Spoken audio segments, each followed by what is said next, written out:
afternoon, everyone. If I can ask you to take your seats, please. We're going to start with an address from the Taoiseach, Micheál Martin, in 1 minute. So if I can just ask you to take your seats, please. Thank you.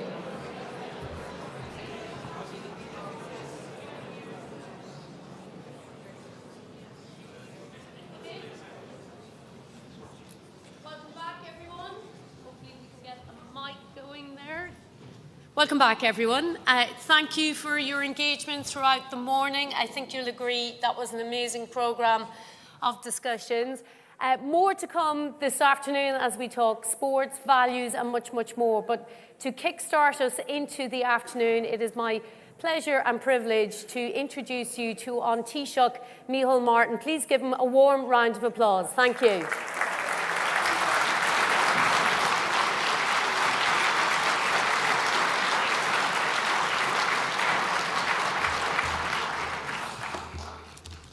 Good míle maith go léir agus is áthas an dón orm bheith láireann seo nuamh chun láirtliv agus mo bhuichas a gháildíomh sucht an méid seirifíse cuireann sibse isteach lá iníag le son na tíre agus an có I brú a léiríonn sibh na bliana mar aon leis an seirifís sin.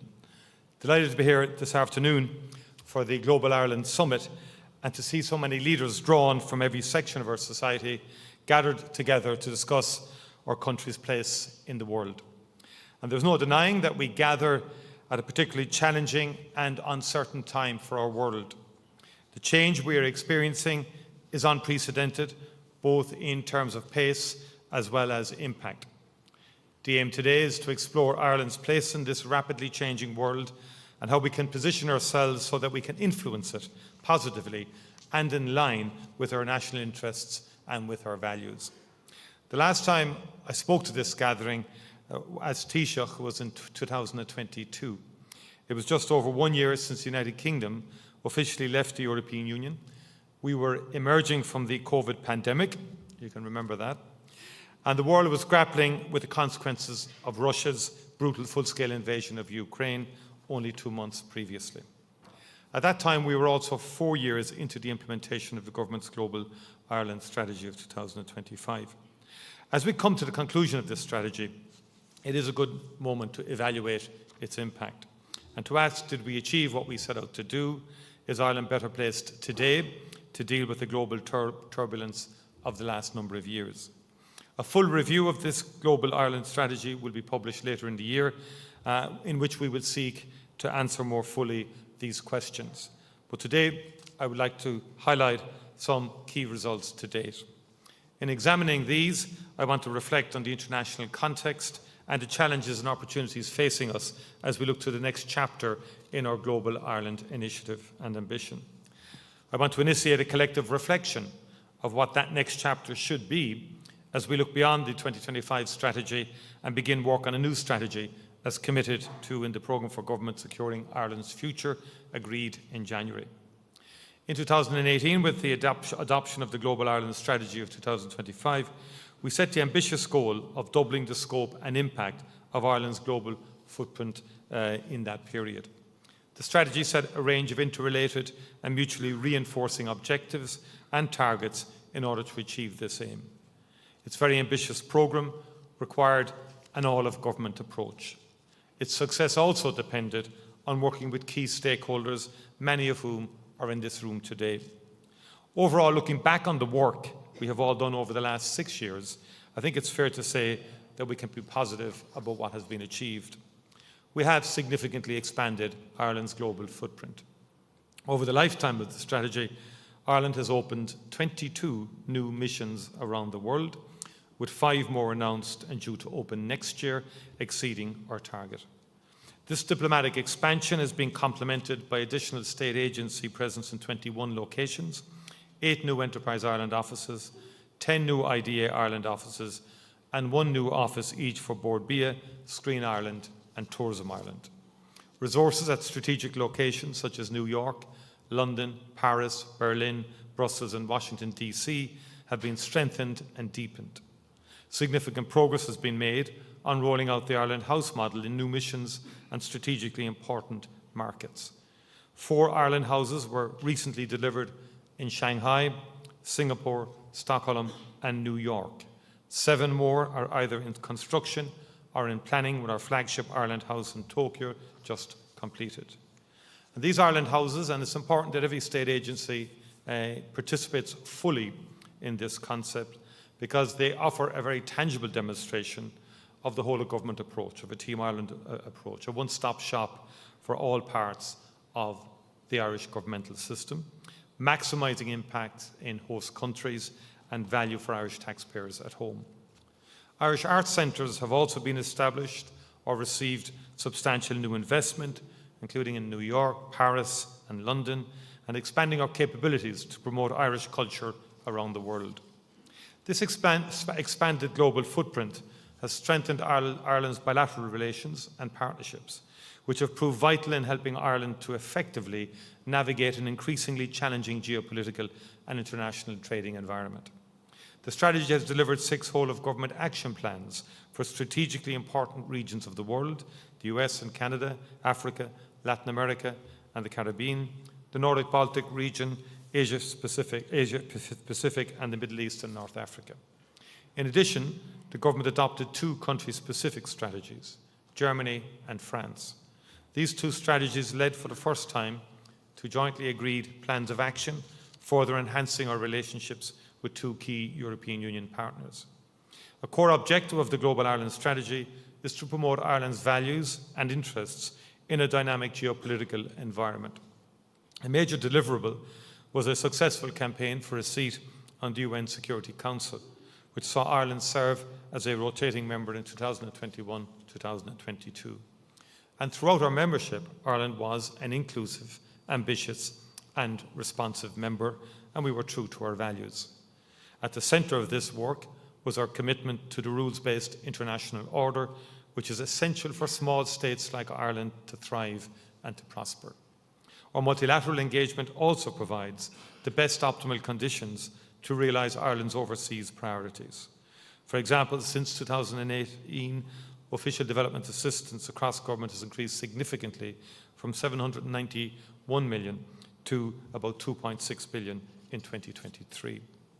Ireland's global leadership on development issues such as hunger also facilitates deeper collaboration at the UN, EU and with other partners such as the United Kingdom. Ireland has also established a positive reputation on climate issues, including through our commitment in our international climate finance roadmap to increasing Ireland's climate finance to at least 225 million per year by 2025, as agreed by the last government, from approximately 90 million in 2020. And we've achieved that. An initial context for the Global Ireland Strategy, of course, was the United Kingdom's decision to leave the European Union and a consequent need to diversify Ireland's markets and international relationships. And the strategy set the target of doubling growth in IDA-supported project investments from non-US markets in the period in 2018 to 2024. It also aimed to accelerate diversification of export markets by Enterprise Ireland clients, increasing the diversification of client exports into new markets, with at least 70% of exports going beyond the UK by 2025. For the tourism sector, the strategy set the goal of tripling revenues from developing markets, including China, to 600 million a year by 2025, and doubling revenue from both the US and German markets by the same year. It also set the target of increasing the economic output value of international education to the Irish economy by 2.7 billion per annum, and doubling the number of Government of Ireland scholarships to 120 per annum. Despite many headwinds, including the COVID pandemic, progress towards these targets is on track, and their achievement will be fully assessed as part of our final review of the strategy later this year. The Global Ireland Strategy is also about supporting our citizens. And under it, the diaspora strategy was developed from 2020 to 2025 with a continual enhancement of connectivity with our diaspora and work with them. Irish community groups throughout the world have received significant funding through the government's Immigrant Support Programme, amounting to 60 million in grants since the launch of the diaspora strategy. So the Global Ireland Strategy 2025 is delivering on its ambition. It remains the most ambitious renewal and expansion of Ireland's international presence ever undertaken in terms of diplomacy, culture, or diaspora, business, overseas development aid, tourism and trade. It has covered a period of heightened global turbulence. The global pandemic had immense international impact, both immediate and sustained, for countries and communities around the world. Conflicts and wars are causing immense instability and hardship for millions. And the targeting of citizens and civilian infrastructure is a particular feature of these wars. Russia's illegal invasion of Ukraine unleashed a conflict that has persisted for more than 3 years, resulting in serious loss of life, widespread destruction of civilian infrastructure, and a renewed focus on security and defence across Europe. It has posed a serious challenge to the rule of international law and has resulted in increased price increases for energy and food, with consequences that have been felt far beyond Europe. We do hope that current efforts to secure a ceasefire are successful and can lead to a just and lasting, sustainable peace for Ukraine in line with the United Nations Charter. Ireland, with our European Union partners, will continue our steadfast support for Ukraine. And it's not only the right moral thing to do, it is also in our fundamental interests. The horrific and unjustified attack by Hamas on Israel on the 7th of October 2023 has been followed by the brutal waging of war by Israel in Gaza that has inflicted appalling suffering on Palestinians in Gaza, while, of course, increasing dramatically tensions in an already very damaged and fragile region. There simply must be an immediate ceasefire, the release of all remaining hostages, and the resumption of unhindered humanitarian assistance to the people of Gaza, and at an unprecedented scale. It has been over 50 days since food, medicines, and other essential supplies have not been allowed into Gaza. Israel's continuing humanitarian blockade is pushing Gaza closer to a hunger crisis. This must be lifted immediately. It is simply wrong in principle and in law to inflict hunger and suffering on a civilian population, whatever the circumstances. This behaviour clearly constitutes a war crime. It is also wholly unacceptable to contemplate the mass displacement of people in Gaza or to talk of permanent occupation. Not only is it an affront to decency and to international law, history tells us it offers absolutely no solution. Ireland remains convinced that the implementation of a two-state solution is the only way to establish lasting peace and security for both Israel and Palestine and the wider region. We will continue to work with international partners to step up our efforts to achieve that goal. Last week marked the 100 days in office of the new administration in the United States. The United States is and always will remain a vital partner for Ireland, one with which we have deep-rooted ties that predate the independence of both of our countries. The modern relationship is one of deep interconnection, resulting in a mutually beneficial economic relationship. The approach of the new administration to global trade has created significant uncertainty across the world. Ireland earns its living from an open and fair approach to world trade. We value the rules-based international order that is necessary to underpin it. We do not believe that unilateral action is the way to resolve difference on trade, and we do not believe that tariffs solve problems. Dialogue solves problems. Trade wars are not win-lose, where one side can emerge victorious. Trade wars are lose-lose. Those initiating them, those responding, and those enduring the consequences, consumers and enterprises alike, all lose. The European Union is a fair, principled, and reliable trading partner. But if there are issues of difference, and there are, let us work to resolve them at the negotiating table. We welcome the 90-day pause for negotiations on those issues. The European Union and Ireland are up for agreement, and we are hopeful for a resolution, and we welcome the engagement between the EU and US teams. Recent events have underscored how vulnerable world markets are to turbulence and to volatility. Even if current differences are resolved, there will not be a return to the status quo ante.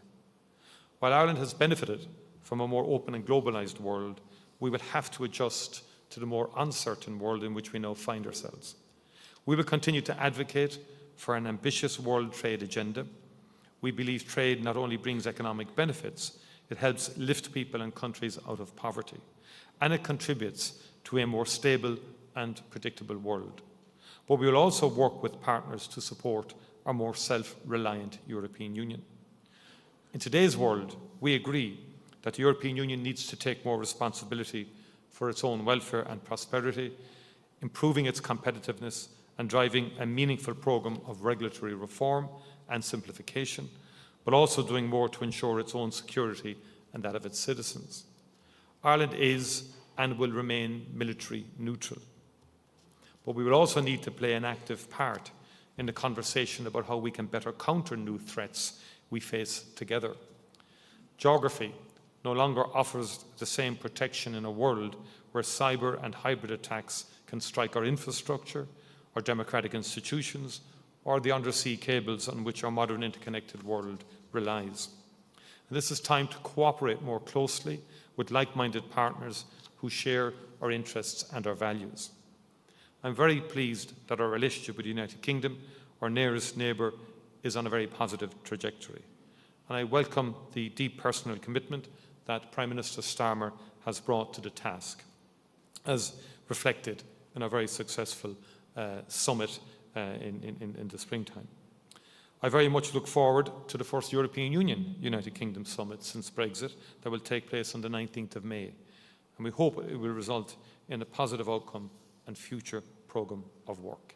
The closer the European Union and the United Kingdom, the better for Ireland. And we want a positive and cooperative relationship between the EU and the UK, because that is essential for the pursuit of many areas of national interest and, of course, of particular importance in terms of the stability in Northern Ireland itself. We share so many significant interests with the United Kingdom in areas such as trade, energy, security, maritime security, cyber security and connectivity. And in this new world, we will continue to double down on that essential relationship with the United Kingdom, and it's something I'm personally very committed to doing. Ireland will also continue to maintain its role as a strong advocate for the rules-based international order with the United Nations at its centre.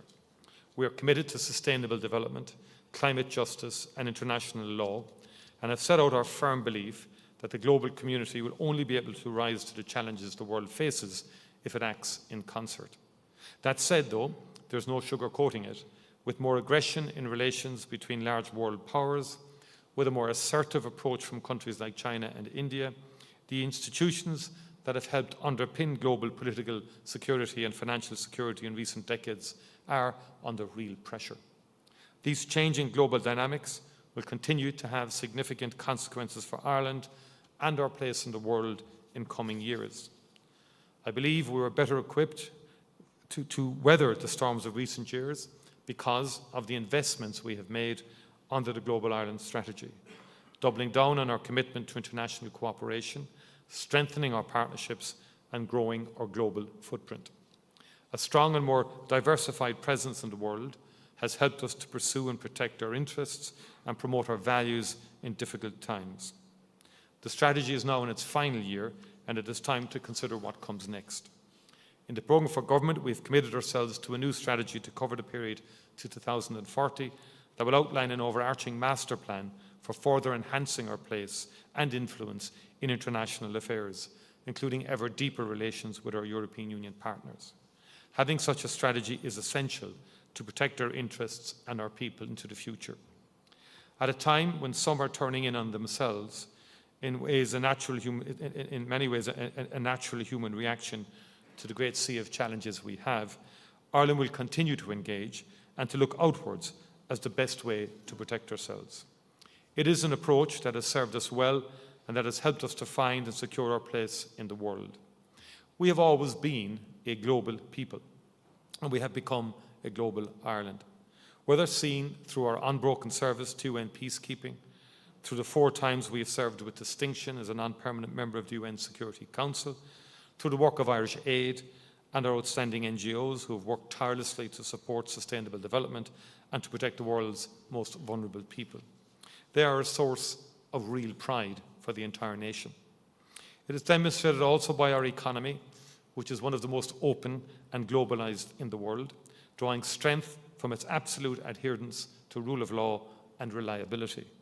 And it is lived out in our membership of the European Union, which amplifies our freedom, underpins our economic security, and gives us an equal voice in a community of richly diverse nations and cultures.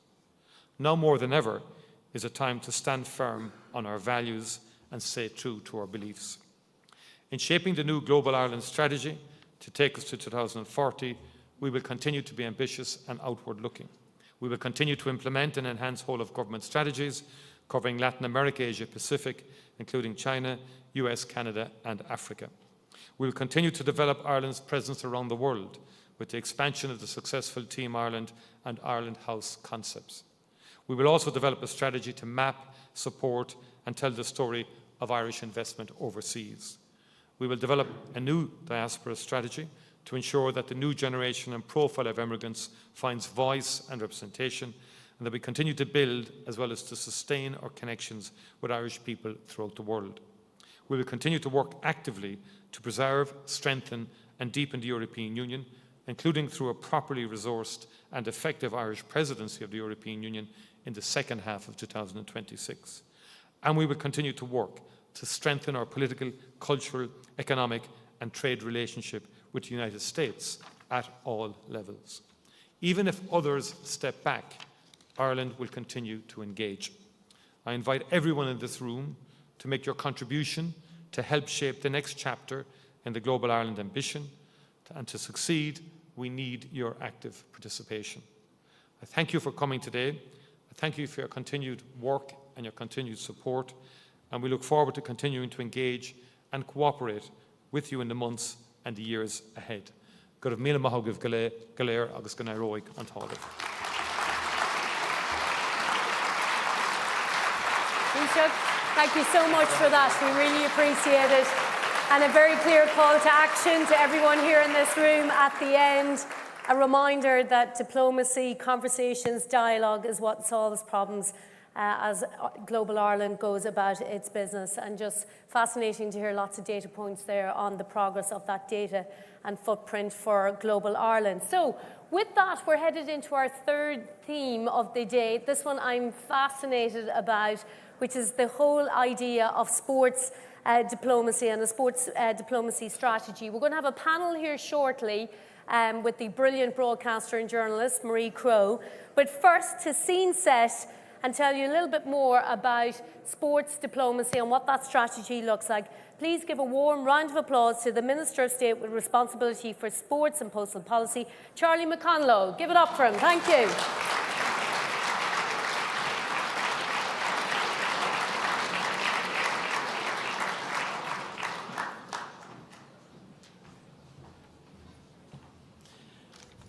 Thank you very much, Anya.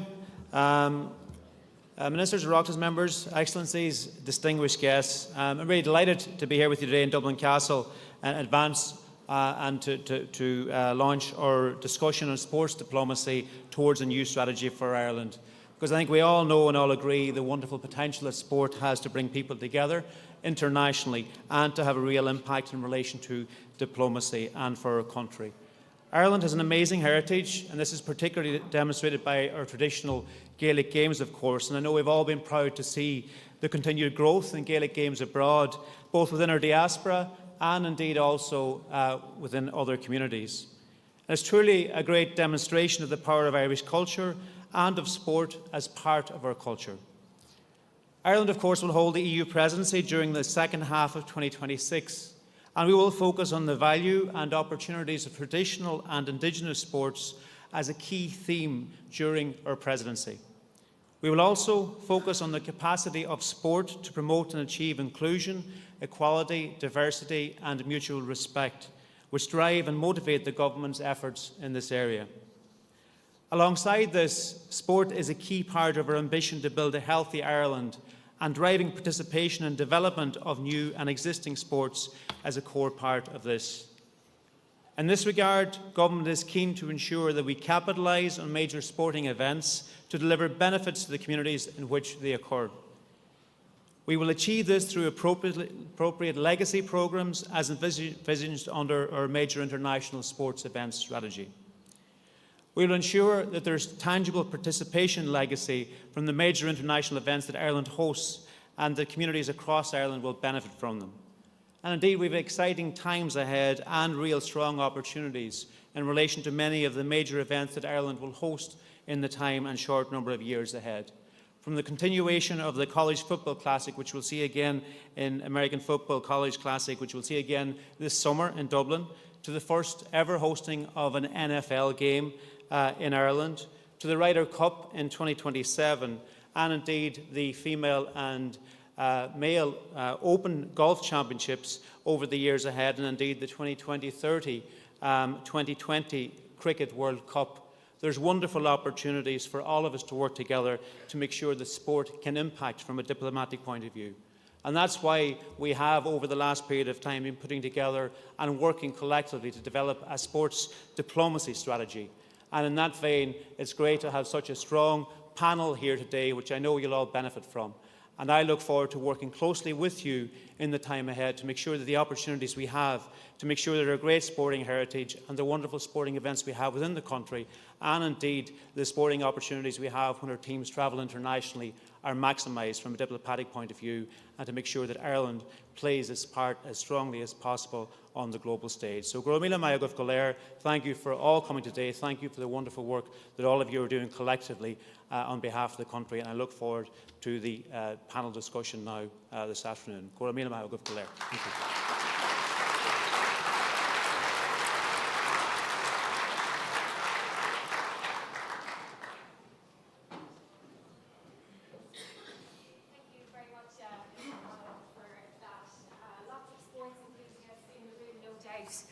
And there's a very excited panel here as well, because we love watching sport and there's a lot to look forward to, but we know as well that there's a huge amount of potential there as well.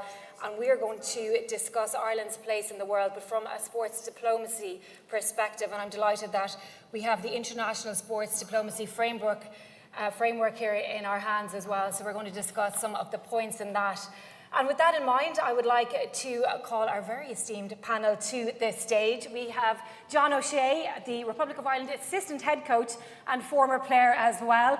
Una May, who is the CEO of Sport Ireland. We have Jarlath Burns, who is the president of the GAA. Sarah Keane, the CEO of Swim Ireland. And Derval O'Rourke, a former Irish track and field athlete. So we'll give them all a bit of a round of applause as well.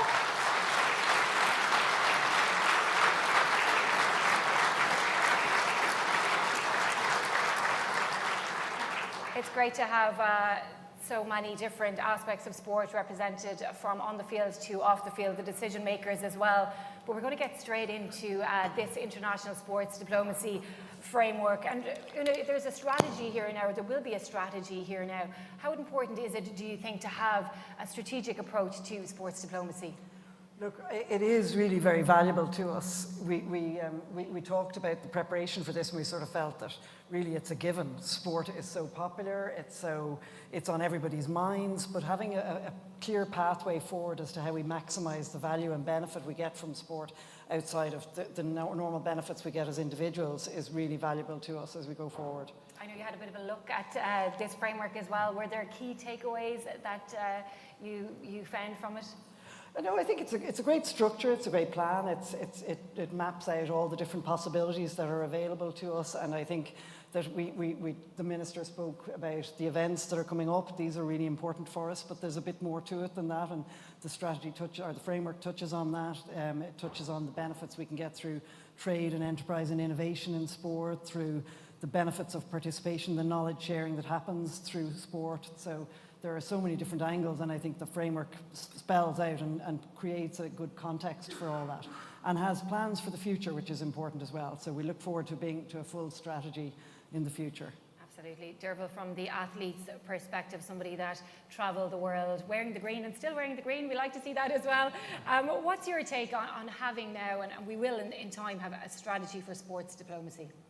Yeah, for me it's fantastic because I think that sport offers a huge amount of opportunities. You know, for me, I was a girl that came from an estate in Cork, and it just opened up the world to me. I mean, I went and travelled everywhere, and even now I'm retired 10 years and I still have so many opportunities from it. But when I look at our sports people now, you know, even recently at the weekend you had Rashida Adeleke running in Shanghai representing us, and on the other side of the world in Miami you have Andrew Koskarin, and I was watching and you're hearing the word Ireland. I think they said the word Ireland 15 times in about 30 seconds. So there's something about brand Ireland when it's teamed with sport that is hugely powerful, and I think having a strategy that can really leverage that would be incredible. Yeah, and Sarah, you've travelled the world as well, and you were a swimmer before you became an administrator. Just from your perspective as well, having this now and having goals and targets, how important is that? Well, obviously there's lots of different angles to it, but for me, one that really struck me during the Olympics in Paris was that I was, as the president of the Olympic Federation at the time, I was invited to a dinner in the Louvre because our Taoiseach Simon Harris was going. And the amount of power and influence in the room was incredible. You had loads and loads of heads of state from all around the world.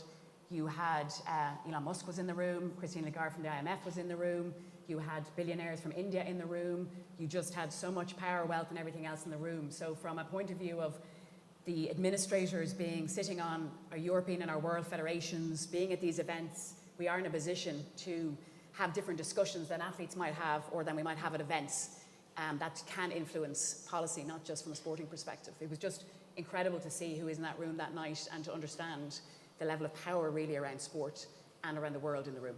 And Charles, we have such a great reach and fantastic connections, and the GAA in many ways is at the core of that. So many international Gaelic Games clubs stretching all across. From your perspective, just seeing the reach and the potential there in the GAA, where does sports diplomacy fit into that? I think it's knowing where we are in the world, and the Irish nation knows exactly where it is in the world. And it's the difference between being a small, large country or a large, small country. And I think our nearest neighbours still think that they are a large, small country, but we know that we are a small, big country. And as a result of that, we're not a member of the G8. We don't have a nuclear bomb. We don't have a big defence strategy. We don't have a colonial past. We don't have dominions all around the world. So what do we have? We have our education system, we have our people, and we have our diplomatic skills, and we have the respect that we have all around the world. And I think sports, in all of its forms, is a very, very important part of that. So last week, for example, a week before last, I was in the Middle East. People might think that the GAA is a strictly Irish phenomenon, but it's not. I was in the Middle East, met the first thing you do is you meet the ambassador, and the GAA has a wonderful relationship with the Department of Foreign Affairs, because if you want to find the Irish community in any country in the world, go to where the GAA is any Sunday, and that's where they are. And in Abu Dhabi, I met Alison Milton, the ambassador, next week, and she talked to us about the importance of Ireland within the context of the Middle East. On Thursday, for example, we are entertaining the Qatari ambassador in Croke Park because of the number of Irish people who are in the Middle East teaching, because people want the Irish teaching skills there. And then next week, I'm in Martin Fraser's residence in the ambassador in London, launching the All Britain Championships. So that's where the GAA and the Department of Foreign Affairs work really, really closely, and we can use that as a great springboard for sports diplomacy, because the GAA is this unique organisation, Maria. We're not commodified, we're not professional, we are very much based on the values that are specific to the Irish nation. And if you want to find where Ireland is, go to where the GAA is and you'll find it. There's a huge amount of success stories, John, isn't there? And Gaelic Games, the Olympic federations, all the different sports. Rory McIlroy in the golf, I think everybody was glued to it. But football, there's been great ones as well. Italian 90, I know, is a core memory for so many people. But the Women's World Cup in Australia as well really tapped into the diaspora. It did indeed. And listen, that's what football will do all over the world. And we've shown, and we will show again, that we're more than capable of competing on that world stage. And also shown why with Ireland there, it's a much better tournament not just for ourselves and how. But for ourselves as well. Most importantly for ourselves, but I think also that what we bring to the tournaments, but also I still think it's the only sport, along with every other sport, but when we get to these major tournaments, the feeling that the nation has, and obviously that was my first memory, the World Cup, Italia '90, so that when I witnessed the street parties and what was going on and what it did for the country, and hopefully it'll be happening very soon again. Yeah, and you travelled, like we're always watching the Irish international men's and women's teams now all around the world, and you travel with them, and you do now in your new role. Do you feel there's maybe a bit of untapped potential there when you look at the travelling Irish teams, not just football, but all the teams? Listen, like you just mentioned, when the girls qualified for the World Cup, the reaction they got in Australia, the support that they got from the Irish communities, I think it's just incredible to see. And then when you do travel and you tap into that, you see our team, our squad at the minute, the connection we have to all over Europe, and then to bring that bond, that collection of different countries, their knowledge, and then we're bringing that together in Ireland. It's going to be extremely powerful going forward, so lots to look forward to. Yeah, hopefully loads of major tournaments, definitely, that would be great. Una, like you've got your finger on the pulse when it comes to all the different sporting organisations, when you look at the role that you play as the head of Sport Ireland. What are the positive impacts that you're seeing from all the different sports all around the world and the footprint that they're leaving when they go and travel and compete? Look, our athletes are the most incredible ambassadors for us. We're very blessed to have such an incredible bunch of athletes who really do perform. But they also give back. They all have been encouraged and supported to give back. And when they go to events, as long as we have the respect to talk to them after their event and not before, they will always make time to meet the local communities, to meet the people in the area. But the legacy goes beyond just the actual on-the-ground events. We have some fantastic relationships that have been built over the years across so many sports. The Japanese embassy in Taekwondo work very closely. Our Korea work very closely. The judo team work very closely with the Japanese embassy. We have relationships across the board, and we have events which reach different audiences depending on the sport. So we had a World Cup cyclocross race, and there were over 3 million viewers live on TV watching the event. But a large proportion of them would have been in Western Europe. So then we have other events where we have a much greater audience. I mean, the NFL match that's coming up later this year will be phenomenal. The average viewership of an NFL match is over 17 million. So it's a different audience, a different group, and we reach out to all these different groups, and we are very keen in Sport Ireland to always emphasise the fact that there is a multitude of sporting opportunities out there for everybody, and by tapping into the range of sports and presenting them to the public, people can see that there are offerings out there for everybody, and it's not just the routine, the standard, the ones they see every weekend on their television, that we can show them a much broader range of activities they can be part of. And there's people on the ground as well when they are travelling. And Charlotte, when you look at the GA, and one of the key parts of it you mentioned there was the people. And 500 recognised GA clubs around the world is phenomenal. We know that the Global Games Development Fund, the joint DFA and GA initiative, does support them. But I'd imagine it probably needs a little bit more support as well. What more can be done to support all of these communities that are worldwide now because of Gaelic Games? That's one thing that you rarely hear from the GA communities, is that, coming with the bag and bowl to Croke Park, looking this, that and the other, because they will always say, we want to be self-sufficient. So, for example, we have a daughter in San Francisco at the moment. She is playing there for Clanagale, and every week they go and play in Treasure Island. That's the name of the place where they play there. Wonderful name for a ground. And what they will always say is, there's a number of needs that they have. For example, in the Middle East, one of the difficulties that you have if you're setting up a GA club or the county board in the Middle East, you can't have a bank account because of the specifics that pertain to there, and the fact that the GA runs the global GA. So if you look at John, if John goes to Qatar, you'll meet the Qatari Football Association. But the Gaelic Athletic Association runs the GA everywhere.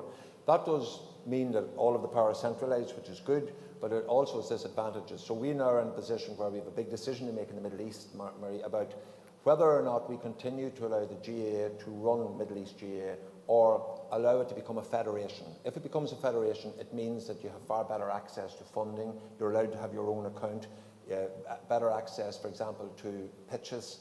But then you have to give up a lot of the control on the county board there. So you could have situations where you have sheikhs coming to GA Congress, and maybe that might be a good thing in the long term. And the second thing then is that we really need to get for the GA in terms of sports diplomacy is Olympic status. If you get Olympic status in places like Asia and around the world, it's far easier to get pitches. And it's all about getting pitches. But the business of getting pitches for GA and rugby and soccer, it's not only an issue in the Middle East and in Asia. It's in South Dublin. I was at the Coola dinner dance on Saturday night. They're all Ireland champions. They don't have a pitch. So we have issues much closer to home around facilities that we need to address. But certainly, they are the things that we will be grappling with in the next 5 or 10 years, because I feel that we are on the cusp of something of the GA, particularly ladies football, becoming massive throughout the world. When I was at the Asian Games a few years ago, the team that won the ladies competition was from South Korea. None of them could speak English even. They're just a group of girls who picked it up locally, and they came and won every match, and it was amazing to see how they played it. So we're on the cusp of something very, very special, but I would definitely point out the support we get from the Department of Foreign Affairs is incredible. Sarah Keane is sitting beside you there, and she is the former head of the Olympic Federation of Ireland. When Jarlath spoke about the GA potentially getting Olympic status, what did you think, Sarah? It's one of the reasons that we have to have people who are able to influence within the Olympic movement. It's one of the reasons we have to have people able to be part of the committees and actually part of the infrastructure. The challenge we have about being part of something so multicultural, there's 206 National Olympic Committees, is that not everyone's culture is the same, not everyone's standards are the same, and therefore sometimes the decision making that's made, the way things are done, doesn't always maybe sit with our values in Ireland, and that can be a big challenge if you are involved in a global environment. So I think that's one of the things. But the other side for me is that I think sometimes we underestimate our athletes in terms of, like, we would see Colin Farrell as a great ambassador because he's an amazing movie star and everyone's heard of him. But like Daniel Whiffen is an Olympic gold medalist. And, you know, we had a call from our World Federation last week, and there's 209 swimming federations around the world. With athletics, they're the biggest sporting federations and football. And they want him to go to the World Cup, wherever the World Cup's on. So they're ringing and asking us to, try and persuade him, because he's seen as a global superstar. And wherever these events are hosted, they want the global superstars. So we have global superstars in Ireland now. And again, going back to being influential, if you are performing in the Olympics at a certain level, you get much more say about things. So for example, because we were seen as a top 20 nation before Paris, we're now in the top 20, we were given better status in the Olympic Village. We were able to be closer to the food hall, able to be closer to where the buses were, so our athletes were able to be better supported. And then when your athletes are performing, then you get noticed. So those things are really important in terms of allowing other conversations to take place. And also again, I go back to our young people. Like the confidence of our young people today, I just think is outstanding. I think it's incredible. And I know when we launched with the government last year, the first ever national swimming strategy, we asked Daniel Whiffen to come along to launch it with us. And I said to him when he was speaking to the press, I said, Daniel, do you want me to tell you a little bit about the strategy? He said, Sarah, I've read the strategy, and I think the strategy is great, and I'll happily say my few words on it. So I think they are really open to reviewing things, to having their own legacy outside of sport. So I think that's a real, for us, an opportunity to really tap into something special around the world. Yeah, I think we've mentioned the word potential there a few times, and Derval, as somebody who flew that Irish flag and did compete internationally, and we talk about superstars. You're a superstar in athletics. How were you received when you were travelling around and competing on that world stage? Yeah, I definitely believe that when you are an Irish sports person, regardless of the sport, that the door opens far easier and far simpler. Like, that was genuinely my experience in terms of people wanting just simply to support you to compete well. Like, we would have gone on start lines all over the world, and you get called out in a start line, you're introduced, and generally, unless it's a home athlete, the Irish introduction is the biggest one you're going to get, and that's just how it is. Like, it's people like us. Yeah, people do love the Irish, and there is a warmth. And I always think with sport, I think sport is more than just who wins and loses. I think it's an expression of who we are as people. And I think when you see our sports stars out there, when we had Katie Taylor win the London Olympics, you see Daniel Whiffen. I think that expression of like drive, the innovation, I think as well, I think is incredible, because to be the island that we are and the innovation we've taken to the world across a multitude of sports, I think it speaks volumes. And I would say definitely being Irish opened doors, but being Irish and striving for excellence kept those doors open. And that was a really key part for me. And just, you know, to reiterate something Sarah was saying about the Olympics last summer, for me, I was working with the media for the Olympics. I was on television talking about the brilliant performances. But I felt we broke ground in how we looked to the world. I felt from a leadership perspective, I thought we looked incredible, and the strength of that. And so when you combine how far we've come, and obviously, you know, Una's here as well, how well Sport Ireland have done the past 15 to 20 years, you combine that with the warmth, and again, you're going, like, it's a no-brainer to try and figure out where are your strategic moves on that, and how do you just leverage it more and more. You know, one of the strategic moves outlined in the framework is to try and maximise the economic benefits of hosting these big international events and big international sporting events. What have been the positives from your experience from seeing big sporting events come to town and the economic benefits that go with them as well? Well, there's no question about the fact that there's a significant economic benefit, but from our point of view, we'll be always looking at the sport benefit and the legacy for sports.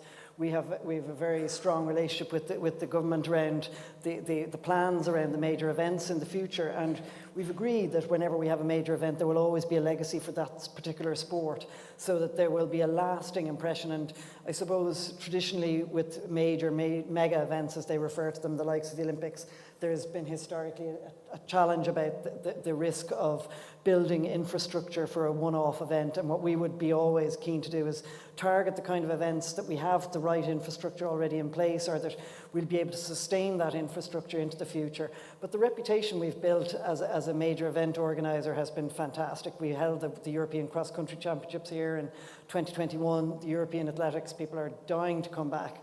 I was texting the hosts of the World Cup cyclocross event, and they said, well, we're already buying our flights for the World Championships when you come back there, and some of the riders are very disappointed we're not doing it this year. So we've built a very strong reputation as a really reputable host of events, and I think things that have been touched on by Sarah and Derval there around the values that we have in Ireland.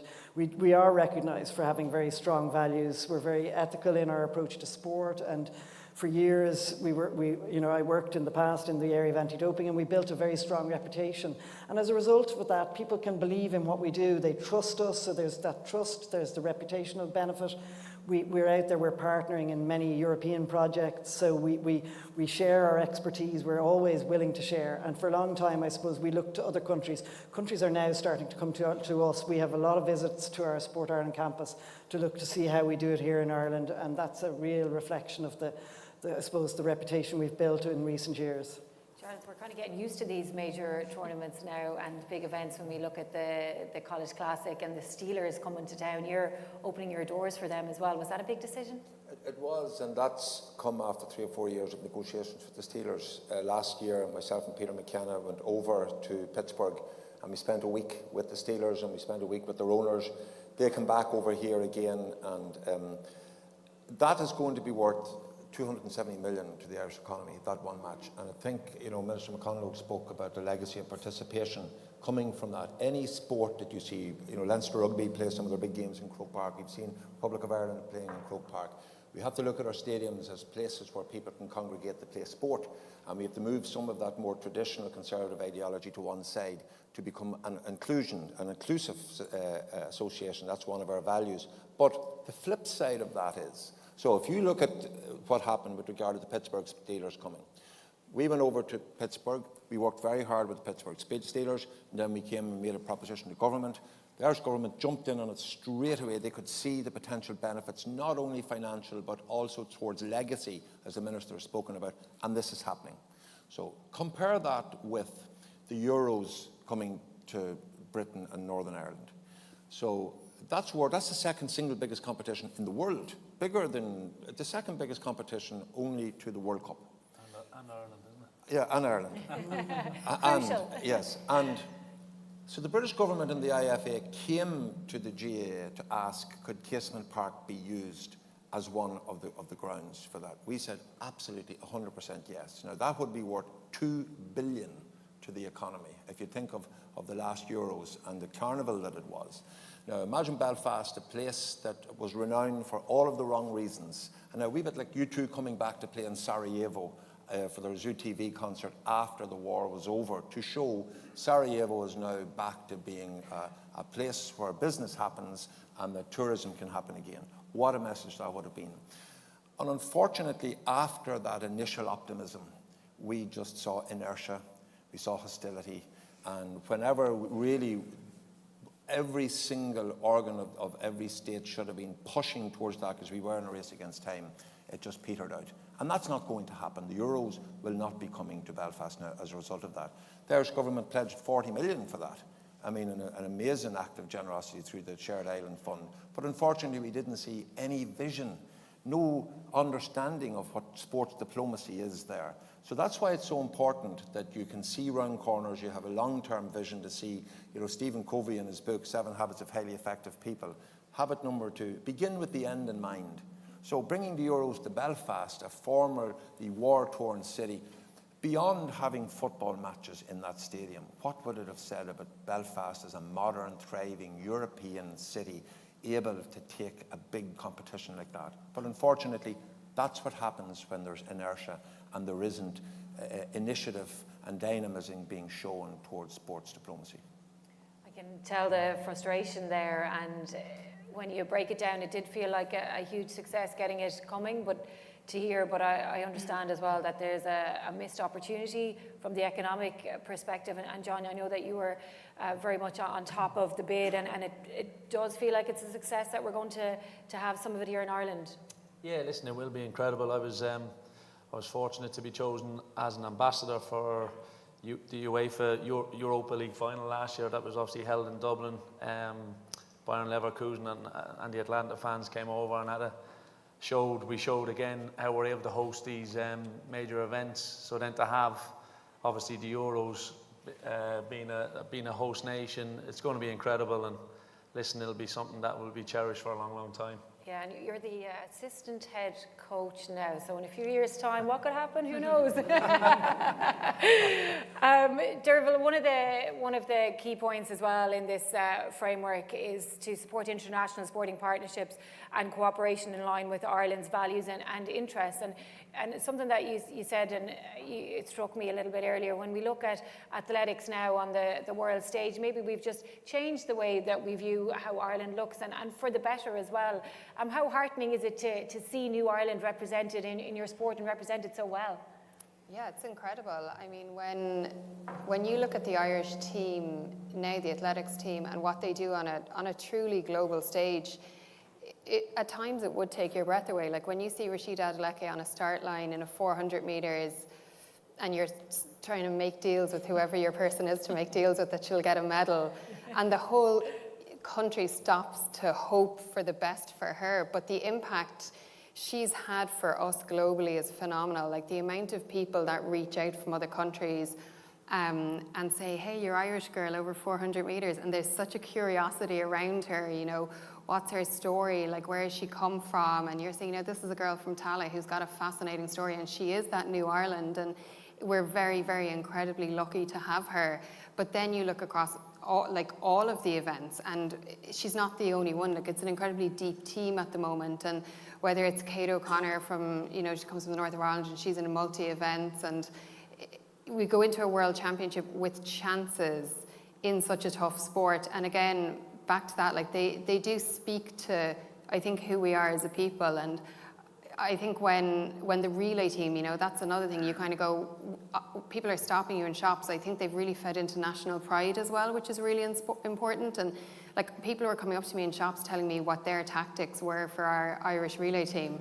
And I was very certain they had not ever really run a relay, but I listened to the tactics and I agreed with most of them. But I do think that that's very diplomacy in and of itself. But I think the team has been phenomenal. And, you know, something I'd actually love to see, and when we're sitting here and we're talking about bringing in international sports, and, you know, the benefit to the economy, and it's obviously colossal. I was at the Ryder Cup in 2006 and it was one of the best sporting events I've been at. I would love to see more athletics here. I'd love to see that we can bring in a big meet here. Maybe it's something like there's a new initiative, a Grand Slam track, being able to get that to Ireland. It's not in Europe yet. I think there's opportunities there. And again, because those links with Ireland are always, you know, they feel so warm, I think it's something that's very doable, and I think having something like that here would showcase where we are in track and field. And Sarah, just on that point then as well, when we look at the Sport Ireland campus and the National Aquatic Centre, and I know you've had some events already, what are the ambitions with the pool and the future of swimming and showcasing Irish swimming? I suppose, first of all, swimming and the requirements for World Championships. We couldn't host a World Championships here. You have to have 2 50-metre pools for starters. And there's a massive host fee associated with it. So they are the challenges that actually most sports, Olympic sports, go with, in that there's very specific requirements for a very big event. So in terms of our sporting infrastructure, I think there's massive improvements being made, but I think we're absolutely on a journey. And that's one of the things that's called out in the National Swimming Strategy. So in order for us, we've hosted European events, which have been amazing, but the first European event we hosted was in 2003 when the National Aquatic Centre was built. The second one we hosted was 20 years later because of the funding requirements and obviously what was involved in that. So I think we've come a long way in the last number of years in order to promote those events. And I suppose just to go to what Charlotte was saying about the big events and the ones you're all aware of, swimming is the second most participated sport in this country for adults, and it's in the top 5 for children. And it's the one that's the most participated across the whole life cycle in terms of age and ability. And yet, we don't see it much on RTE. Our events wouldn't be streamed, even though a lot of people would be interested in them. And it's not just about the big events. I mean, Daniel Whiffen, Ellen, our top superstars, it's what Derv was saying about athletics, they want to perform in front of their home, their community, their people. They don't want to feel, the only time I'm going to put a big medal on around my chest or on my shoulders is when I go abroad. I want to do it here, and I want to be seen to do it here. That's one of the reasons. I mean, Paris, when the French were just so proud to be hosting it, but the performance of the French athletes was incredible because they wanted to do it at a home stage. So when we host some of those smaller events, don't undervalue them, I suppose, what they're saying. And it's great that there now is a strategy whereby some of the smaller events that they're funded and supported. The National Aquatic Centre hosts only like 3,000 or 4,000 people. That's all it'll hold in terms of spectators. But obviously, if you're streaming it, a lot more can be part of it and see it. But we still have people who are at the top of their game in the world and who want others to encourage others. And again, swimming is a life skill. It's a physical activity. It's a performance sport. And it's also the biggest sport in this country for disabled people. And it's also the most participated sport for women.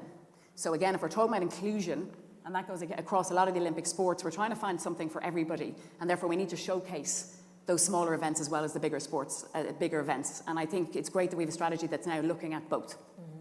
And you know, like we know that the government are always trying to engage more people in sport, and Sarah's outlined some of the benefits there of swimming. But how do they do that? What's the best way to do it? Is it visibility? Is it big events? What is it? Look, it takes a lot of different approaches. There's no one single golden bullet that'll, you know, fix the challenges we have. And major events is a key thing. It's interesting what Sarah was saying there. We've discussed and we've talked about the fact that talent loves an audience. If we want to grow talent, we have to show them that they will have an audience, you know, and that they will be able to showcase their talents and skills in front of their own home crowd. But you know, there are visibility challenges for us, there are leadership challenges. Sarah just talked there briefly about the value of being in administrative roles in international federations and in international sport, the ability to influence what happens at an international level.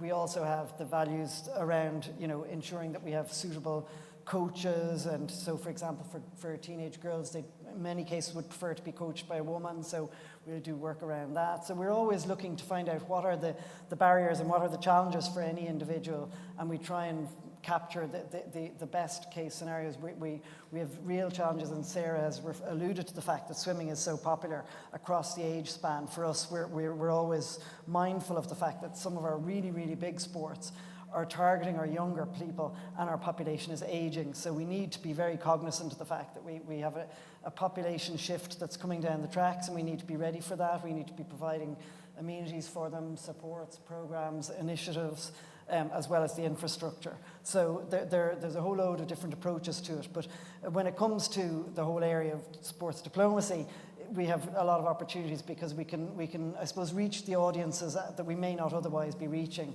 We're hosting a Davis Cup match on the campus this September against China. China has 20 million players playing tennis. It's kind of bizarre, really, but it's an opportunity for us to reach out to those audiences.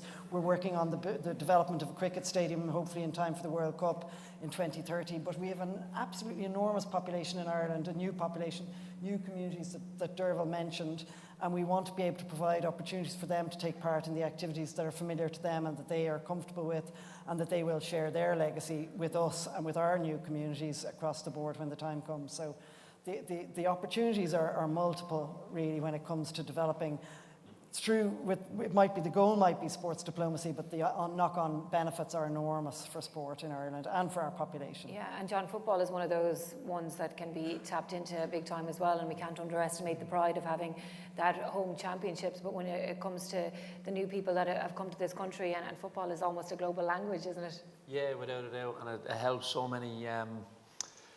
When you think of, like I mentioned earlier, the squad currently, Eastern Europe, Africa, the influences that are obviously well settled in Ireland now in terms of now you see the underage teams where the backgrounds are from. It's brilliant to see that football has helped not only those kids themselves to adapt to new scenarios, but then they're flourishing in the environment that the communities are able to give them. And that we talk about diplomacy and what everyone's speaking about here today, that to give those kids that opportunity and then to see them flourish and have the facilities and keep improving on the facilities, and then they can then flourish and show their talents to the world. And we're fortunate we have players doing that already, but the challenge is to keep that flow coming, to keep the competition increasing year by year. And if we can do that, we flourished already as a nation all over the world, in Europe, at World Cups, but we need to do it again.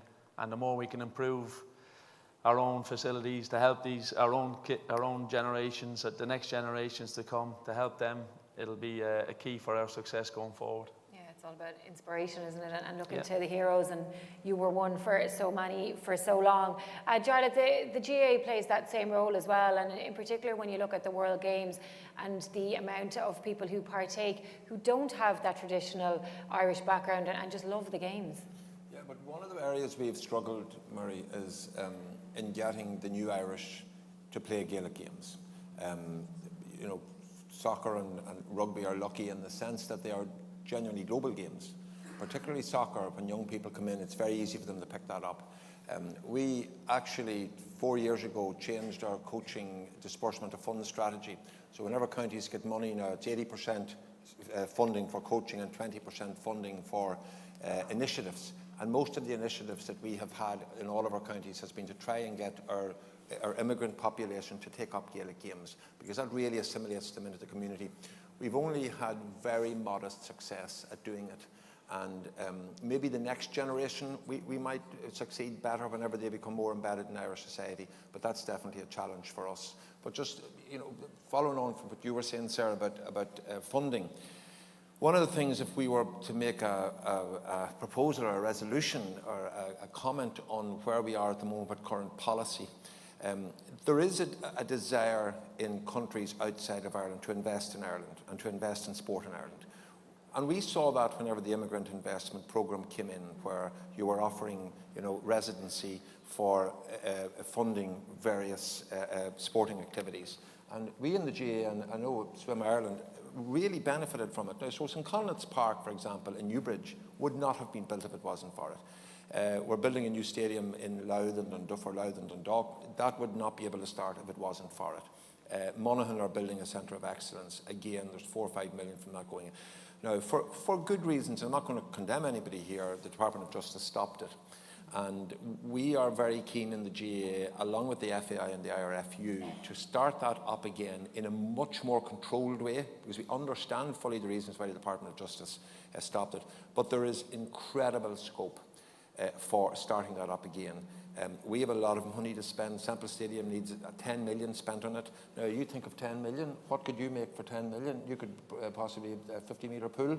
And whenever the large-scale sporting infrastructure funding comes in, the GAA clubs do really well out of it. And I know that you're bound to be frustrated when you say, bloody GAA getting all that money again. But the reason for that... I didn't think you'd go there, but we've gone there now. The reason for that is that all of these clubs have these incredible people working in them voluntarily, that if you paid for that consultancy, you just could not pay for it. And they very quickly work out what is the criteria. Well, criteria number one is you own your own ground. So our clubs have gone out traditionally and they've knocked on doors, they've raised money, they own their own ground. That's a big help for getting it. But we would be first in the line to say that if that was started again and that it was really well established and the GAA was doing well out of it, we and the IRFU and the FAI, who take up the bulk of that, would be happy to step aside from large-scale sporting infrastructure funding and allow it to be spent on resources for 50-metre pools and other areas of infrastructure where we need them as well, because we want obviously our local games, we want our native games to be played, but we're also very proud of our role internationally in the Olympics, particularly last year when we had a fantastic Olympics. And I think that's something that maybe we could look at into the future if we got that started up again. Sarah, you look like you like the sound of that anyway. But you did well at the IIP as well, didn't you, through Maryland? Actually, my daughter runs, and her local athletics track was built off the back of that scheme. So you can add the Olympic movement, which is most of the rest of sports, into that bid around it in a more controlled fashion, as you've referenced. It did bring significant funding into the country, which helped. But I suppose one of the things that I think has improved massively in the last number of years, and a lot of it's to do with the National Sports Policy, which was the first one in 20 years when it was published in 2018. It goes till 2027. I sit, as do some people here, on the implementation group, which is led by the Minister. And one of the big things around that was trying to widen the depth of participation. And obviously that's relevant if you want to have everybody in the country able to be involved in something. But it's also very relevant internationally, because different sports and different countries kind of align. So we were just chatting in the room out there, and we were saying that in Croatia, for example, water polo is the national sport.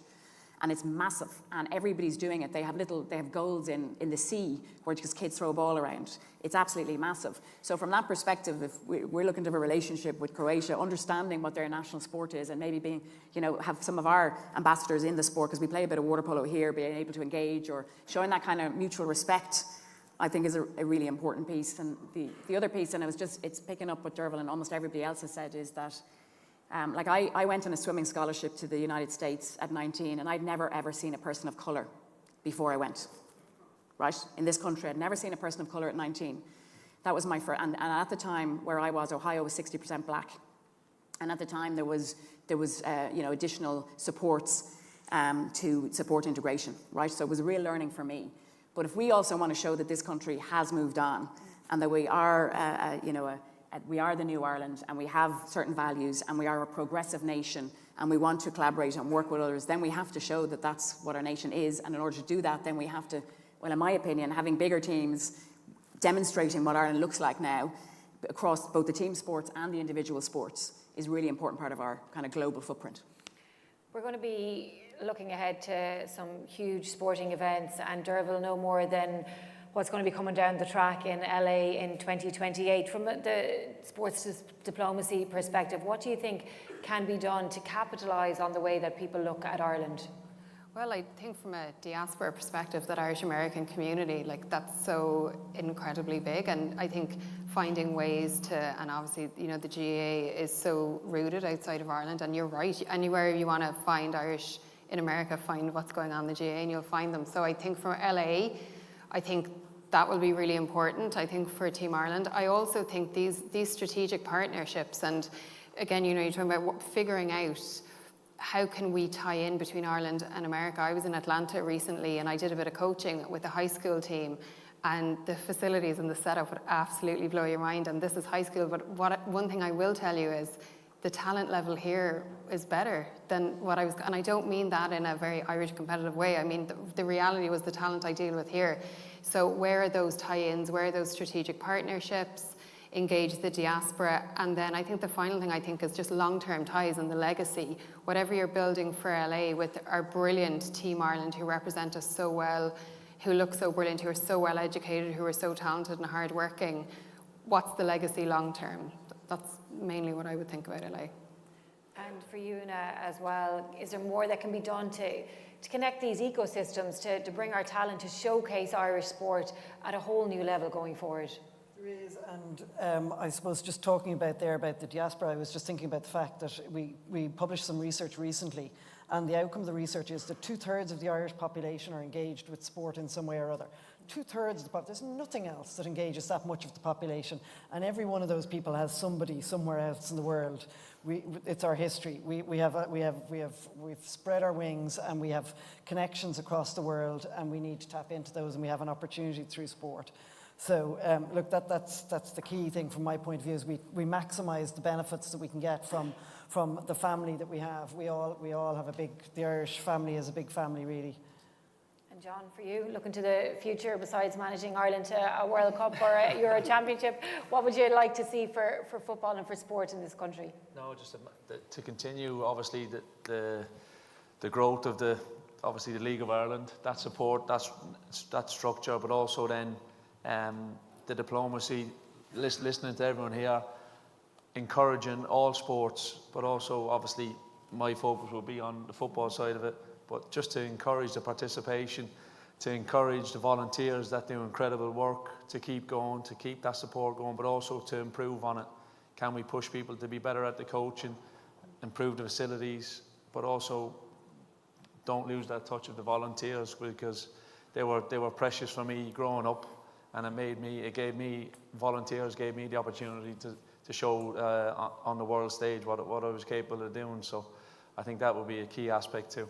And Charlotte, we saw a J club being developed and set up in Ukraine, and the movement seems to be stretching all across the world. For you, what does the future of Gaelic Games look like when you consider the sports diplomacy aspect of it? I think we're at a crossroads now in the GA regarding the growth of the game abroad. I think we may very well have to make a big strategic decision as to how we manage that. We are currently managing it from the Arch Joe Horse office in Dublin, and Charlie Harrison, who is here, is our one member of staff who manages it from Dublin. I think that's something that we're going to have to take a long-term strategic look at, and when we do, we also have to ask ourselves, how much do we want the GA to become a global game? Because it is a specifically Irish indigenous sport, and as a result, we are in charge of the game. So, for example, if you look at rugby in Ireland, professionalism was imposed on the IRFU from outside, and I don't know if it has really been to the betterment of participation at the lower levels of rugby. Whenever we used to always follow the National League and all of the great clubs that we had there. So I think that's something that for us is something that we have to think about and consider and make a decision in the very near future. And Sarah, finally to you, from your perspective. Two things I'd say is, first of all, there's now a lot, and this is thanks to the support and I suppose the professionalism of Irish sport now, in conjunction with obviously the volunteer effort. We have a lot of people sitting on European and world boards, right? They're involved and influential. So what can that do for our wider diplomacy piece, including the voice of our athletes, who are very well educated and who are willing and want to have a legacy? I suppose the second thing I'd say is our EU presidency, or when we're hosting it next year? To me, that's a massive opportunity for us, which obviously everybody here is aware of. But I think in terms of what we want to do for sport, or what messaging we want to put out there around sport. When France had the EU presidency, I was sitting on the EU High-Level Working Commission for Gender Equality. And the French minister wanted to put gender equality onto the table for the sports ministers. And she couldn't get it on the agenda. So at the lunch, she hosted, there's a lunch before these meetings, which obviously the ministers are aware of.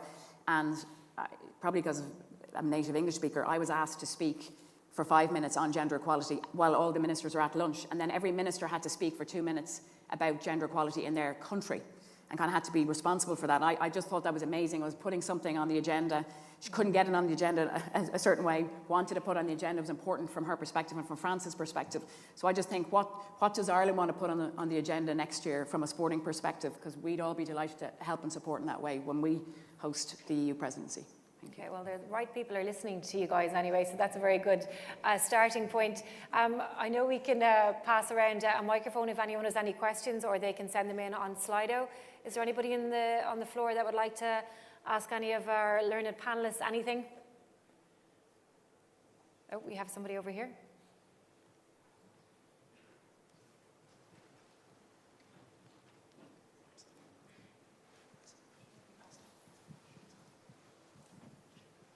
Thank you very much.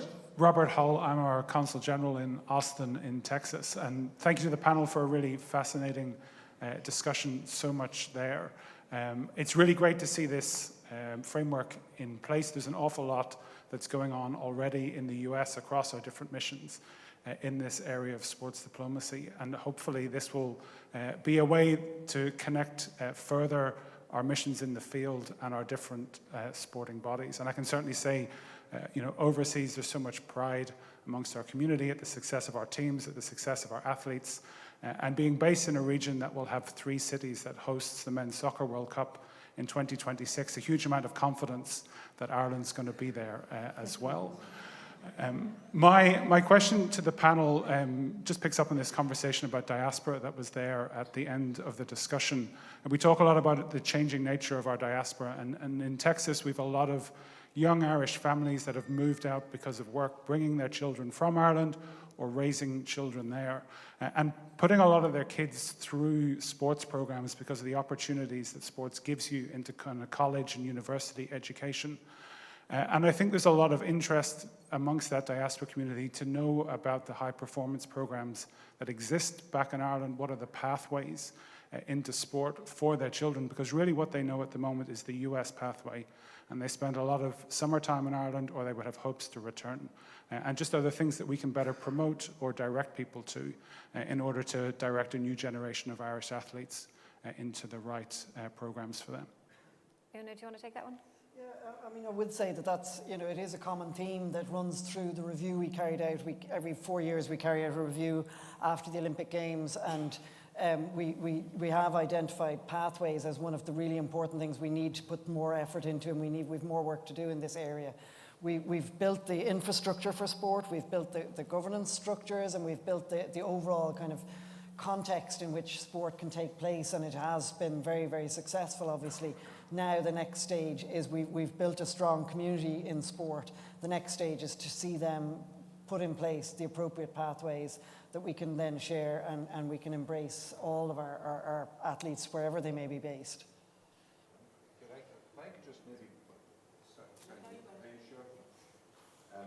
Slightly put it back to you in the sense that you may or may not have heard of the Gaelic Athletic Association.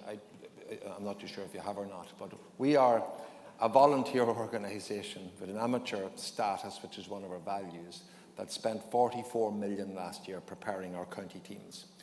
And our amateur status is something which is very dear to us, but is slightly getting away from us at the moment, and we're finding it hard because of all of our athletes' desire to operate in a high-performance environment and be the best that they can be. That costs money. We are very interested in the American amateur athletics college scenario and the role of the compliance officers ensuring that those athletes remain amateur, and they're only allowed to train so many times per week, and they're only allowed to do so much pre-season. And it's something that we can certainly learn from the US as to how you manage your amateur athletes. I feel that, under my presidency, one of the things I'm looking at from top to bottom is a review of our amateur status and what it means to be an amateur athlete in 2025 in a game which is part of our culture. It's a very complex issue because one of the things we may have to look at is the regulation of payments to managers, which we know is happening under the counter, and we have to make sure that we are fully compliant with all of the revenue and everything that we have to do. So I'm just interested in that. You don't have to answer the question, but it's just something that we are looking back at your country to see how you do it in college amateur athletics situations. What I was going to say, if I understood correctly, was that so one of the things we've been pushing is for Irish athletes to be able to have the infrastructure, the coaching, the supports to be able to be the best they can be in Ireland. But obviously a lot of them will choose to go to other nations and to train there and compete there, and we support that as well. But if there are children of Irish parents who are around the world and who want to compete for Ireland, we're very open to that. We just have to make sure it's within the rules. So the rules vary across sports. So from a swimming perspective, you know, it is to do with family link, but it's also to do with whether you're actually spending some time in the country or not.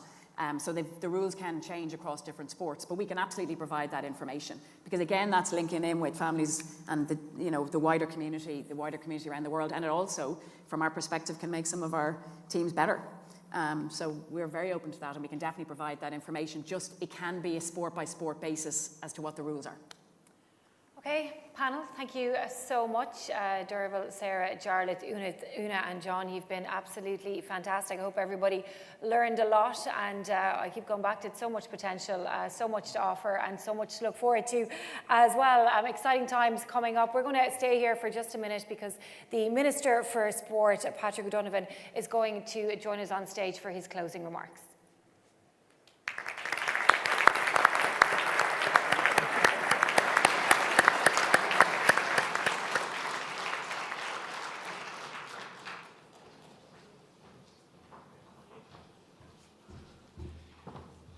The Eva Carja agus Gormina Mahagav feel like the closing act in a school concert, like where it's going to sing or dance. But I just want to acknowledge, first of all, even though it's impossible to see with the light, I want to acknowledge many of the ambassadors, consul generals, and heads of mission from around the world that I would have had a recourse to meet over the last couple of years as I traversed around the world. It sounds great, but in real terms it's a fairly tough old job that heads of missions and ambassadors do, and I just want to acknowledge it.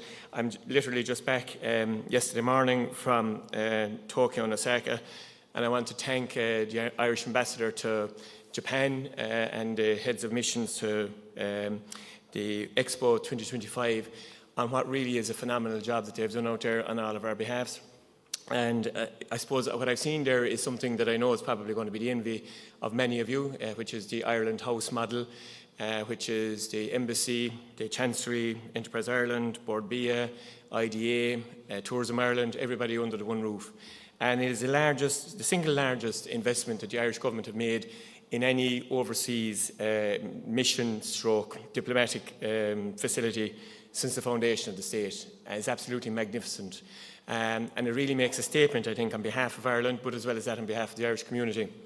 And as Minister with responsibility for arts and culture and sport, I suppose I have the benefit of seeing what you can do when you bring both of those aspects of Irish life together with our music, our language as well, our history and our folklore together, and how it can bind people.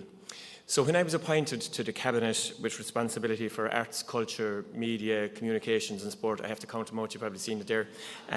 It's a lot more difficult when you say it in Irish. You don't want to leave somebody out because they will remind you when you come off the stage, you never mention communications. The Taoiseach said, we need to do something around using sport, essentially, for the Irish message at home and abroad. At home in relation to those heads of mission of other EU countries and other nations that are represented here in Ireland, and our native sports and our national sports probably to the fore there. And abroad then as well, using opportunities where there are large sporting events where on the fringes of it, in a very organised way, we can, through yourselves as diplomats, through the Irish government offices, through Enterprise Ireland and the IDA and Board B and everybody else, really enunciate what are the Irish values around particular issues. And if ever the world needed a value check, it's probably now. And one of the things then that I wrote down here a while ago was, the value system of the Irish is something that it carries well. We haven't invaded anybody and we've never declared war on anybody. So it's always we're always an easy group of people to sit down with. What we have done is we have sent people around the world to educate the poor, to tend to the sick, and to look after people at a time when we couldn't look after them here at home. They went away in waves, and they put down roots that all across the world now, people like yourselves are responsible for making sure that the next iteration of the diaspora actually understand what it is to be Irish. And in understanding what it is to be Irish, there comes with it an element of responsibility, that there are some things that you just speak out against, and there are some things that you use your place in the world to say, not in my name, and there are other things that you can encourage countries to say, well, look, you need to do a bit more here. And I heard, one of the best examples of that was when Enda Kenny was Taoiseach a few years ago. He said the best type of a friendship you can have globally is the type of a friendship, and I'm paraphrasing, when one of his friends from one of the smaller housing estates, Ireland, comes around and tells you that what you're doing is really out of line. And when you can do that in a way in which the bigger neighbour has respect for you, and the smaller neighbours each have the ability to say, fair play Ireland, because you're also speaking up for me, I think that's really important. And over the next number of months and years, we're going to have some really big opportunities to lay out a value system through the medium of sport that does far more than just see who finishes on the podium and which flag is run up the pole, but it allows an opportunity for government representatives and leaders of government and state agencies and non-governmental organisations and a whole pile of other people to say on the fringes and in the bilateral meetings that will take place, this is where Ireland stands and this is where we would like you to actually see our place. So, for example, the Ryder Cup is coming to my own constituency in 2027. It's going to be the biggest sporting event in the world in 2027. All eyes are going to be focused on West Limerick for a week of 2027. That's going to make Limerick the most important place in the world. You all, as heads of mission, have to remember that. Limerick is going to be the most important place in the world. But in advance of that, New York is fast coming up now in the summer as well. And the New York element of it is going to be important because it gives, first of all, us in the department an opportunity to see, well, what is Adair going to be expected to deliver? But it also provides us with a staging post where we can use the existing channels that are very deep-rooted in New York, around Comhaltas Ceoltóirí Éireann, around the GA, around the Embassy, around the Consul Generals, around the IDA, Enterprise Ireland, everybody else, to have discussions with people that we might not necessarily in a North American context have had those discussions with heretofore, because in that context, everybody from red states and blue states, they're all going to be in New York, and it'll give us an opportunity to lay out a schedule of events that we can host and that we can have that will actually provide us with a sports diplomacy platform. And so that we will use the opportunities at home and abroad in a structured way to make sure that our values are being imparted to the rest of the world. So while this sounds like something that we should be doing anyway, it's no pressure to the missions all around the world now, because you're probably all saying, oh Jesus, that's a load of meetings that we're going to have to organise. And it is, but it is going to be something I believe that will bear fruit and add value to us. Because, if you look at it, whether it is the upcoming visit of Japan for the Autumn Internationals in the Aviva, the Asian Pacific Games that the GA have, all of the events that have already been enunciated, whether it's in relation to cricket, the most watched sport in the world, and for which in my own part of the world I've seen an explosion in the number of people that are from Bangladesh, India, Pakistan, Sri Lanka, and they're looking to see Ireland, with the World Cup coming up, and Una May referred to it there a while ago. They're going to have probably the largest ever audience in terms of sport focused on this island that they've never heard of. And it gives us an opportunity to say things and do things with government leaders, with diplomats, with leaders of business, with non-governmental organisations that we otherwise wouldn't be able to do. And going back to what I said a while ago, Ireland is uniquely friendly. No one has ever really fallen out with us. Well, they might have in the sports field, but they fall back in with us again on the pints after the match. And it allows us to have an opportunity in the same way as we used effectively, our position on the UN Security Council to sometimes speak up for the small guy and sometimes say the things that are unpopular at a particular time, but somebody really needs to say them. And sport gives you that opportunity, and sporting events gives you that opportunity. And we're going to have some very big ones. We hope to have the Royal and Ancient, have expressed a very strong interest with regard to the Open being held in Dublin. well documented. We're going to have the NFL here in Croke Park, thanks to the GA. We have the college football. We have red states and blue states coming here. We have a very strong, obviously, now relationship with the United Kingdom, which is far better than it was maybe 2 or 3 years ago. And a lot of that can be as well fringed around sports, whether it's the Six Nations, whether it's in relation to cricket, swimming and athletics. And the fringes matter. And this is where you come into it. It's around the fringes. It's around making sure that the sports event, regardless of whether you believe that it's big or small, there's probably an opportunity for somebody at some stage at an Irish diplomatic level, official level, ministerial level, or agency level, to talk to somebody, whether it's in Budapest or Bucharest, or whether it's in Anchorage or Auckland, it doesn't really matter, and enunciate a set of values. And that's what the sports diplomacy journey is going to be about. And we want you to feed into that journey. And that journey has to be live. And it has to make sure that it makes a difference. Because, we'll continue with the investment. We'll continue with the investment in sport. We'll have the new sports policy that Minister State McConalogue is leading out on now, and that will see a transformation. The last time I was in this department, Sarah will remember, and Una will remember, the big issue was in relation to women's role within governance. I proposed at one stage that there should be 40% women's positions within national governing bodies, executive boards. Was quickly slapped down by the then minister at the time. And thankfully, Jack Chambers resurrected it, and it has now been achieved. But now, going back to something that Sarah said a while ago, I think we need to move to the next iteration. Ireland is a totally different country now to the country I went to school in.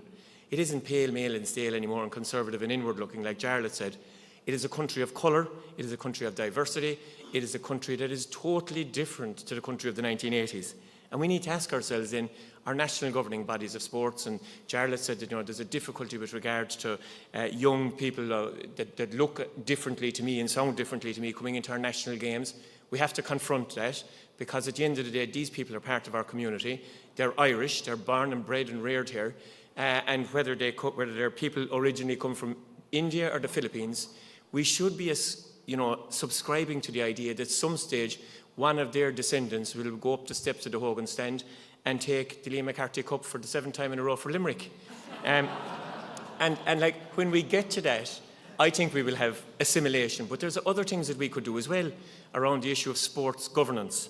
And I don't like quotas, quite frankly, even though I tried to bring in one, Shane Ross slapped down.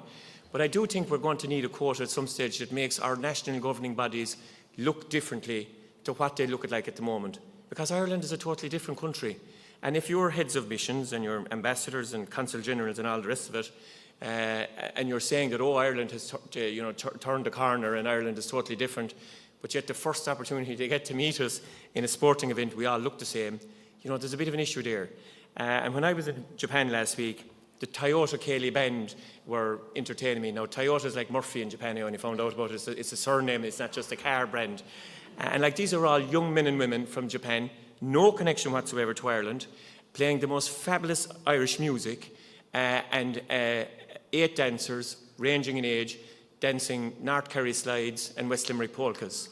If they can do that by translating the values of the Irish system, thanks to generations of people who have gone to Japan to teach music and teach dancing, then there's no reason that we can't also impart the values of what it is to be a modern, open, pluralist, democratic country in the world today. And sometimes tell our big friends and our big neighbours, what you're doing there is really just not okay. And the place maybe to do that is at a sporting event.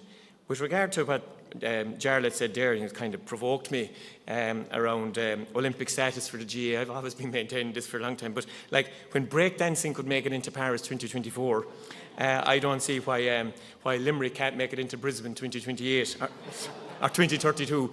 But in all joking aside, we have a vehicle within the GA that other countries will give their right arm for.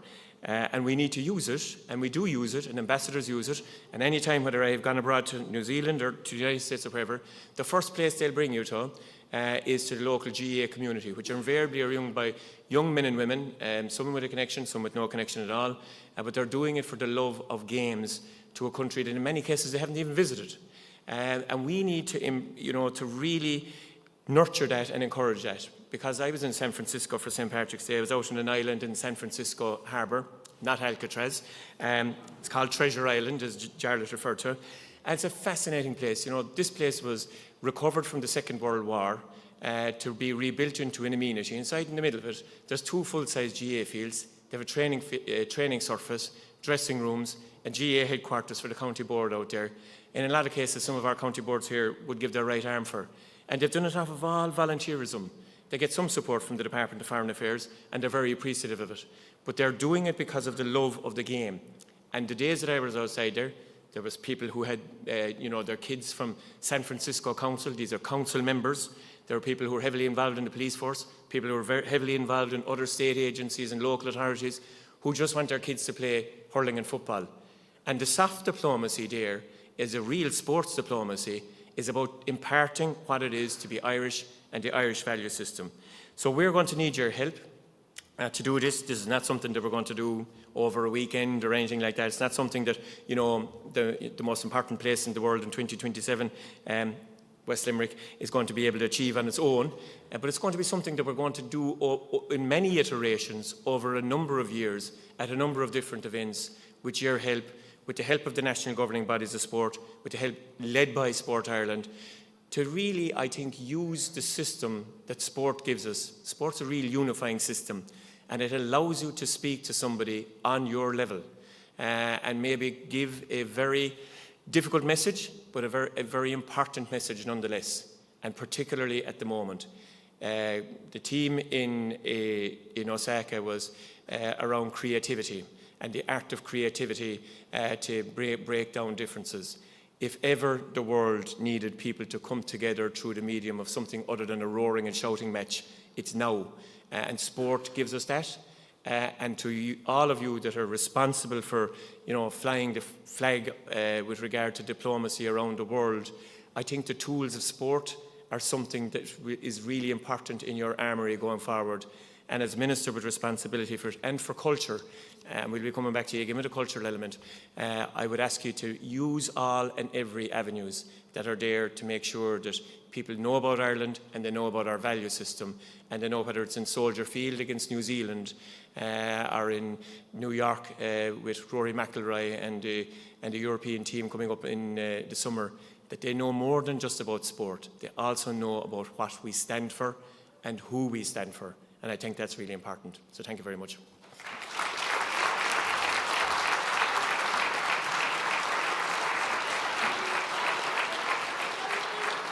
Thanks to Minister Charlie McConlogue for opening that session. Thank you, Minister Patrick O'Donovan, to the panellists, to Marie. You have just minutes to stretch your legs, comfort break. We're going to restart here in a few minutes to get to that big topic of values that we've mentioned throughout the day. So join us back here in a matter of minutes, where we're going to kickstart and get you into the last mile and to a drink in hand by around 5:20. So thank you for that.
Welcome back. Oh, there we go. Okay, everyone, we're into our last mile. If I can ask you to take your seats, please. Thank you. And we're going to restart. And as you're taking your seats, I'm going to ask for a little bit of hush. Lovely. Thank you. Okay. Thank you, everyone, for your continued engagement. I know it's hard coming into this time of evening. We are into our last session here. Shortly, we're going to discuss values, given it's been mentioned in almost every single speech here today, and really try to kind of get to grips with whether there's a tension sometimes between interests and values and what the implications of all of that looks like for our democracies in action. But before we get to what is going to be an amazing panel, we do have a special address from the European Commissioner for Democracy, Justice, the Rule of Law and Consumer Protection, from Michael McGrath, who's going to offer an EU perspective on this. And let's play that tape, please. Hi, good afternoon to you all, and unfortunately I cannot join you today in Dublin Castle for the annual Global Ireland Summit, but I am very pleased to still have an opportunity to say a few words remotely here from Brussels. Today's conference brings together many distinguished participants from a range of different sectors, united by a topic that is close to my heart as European Commissioner for Democracy, Justice, the Rule of Law and Consumer Protection, and that is our values in the world today. This is very relevant given the current geopolitical environment in which we all find ourselves. Our European values, the principles that guide the way we work and live, shape the lives of our 450 million European citizens and reach well beyond the borders of Brussels.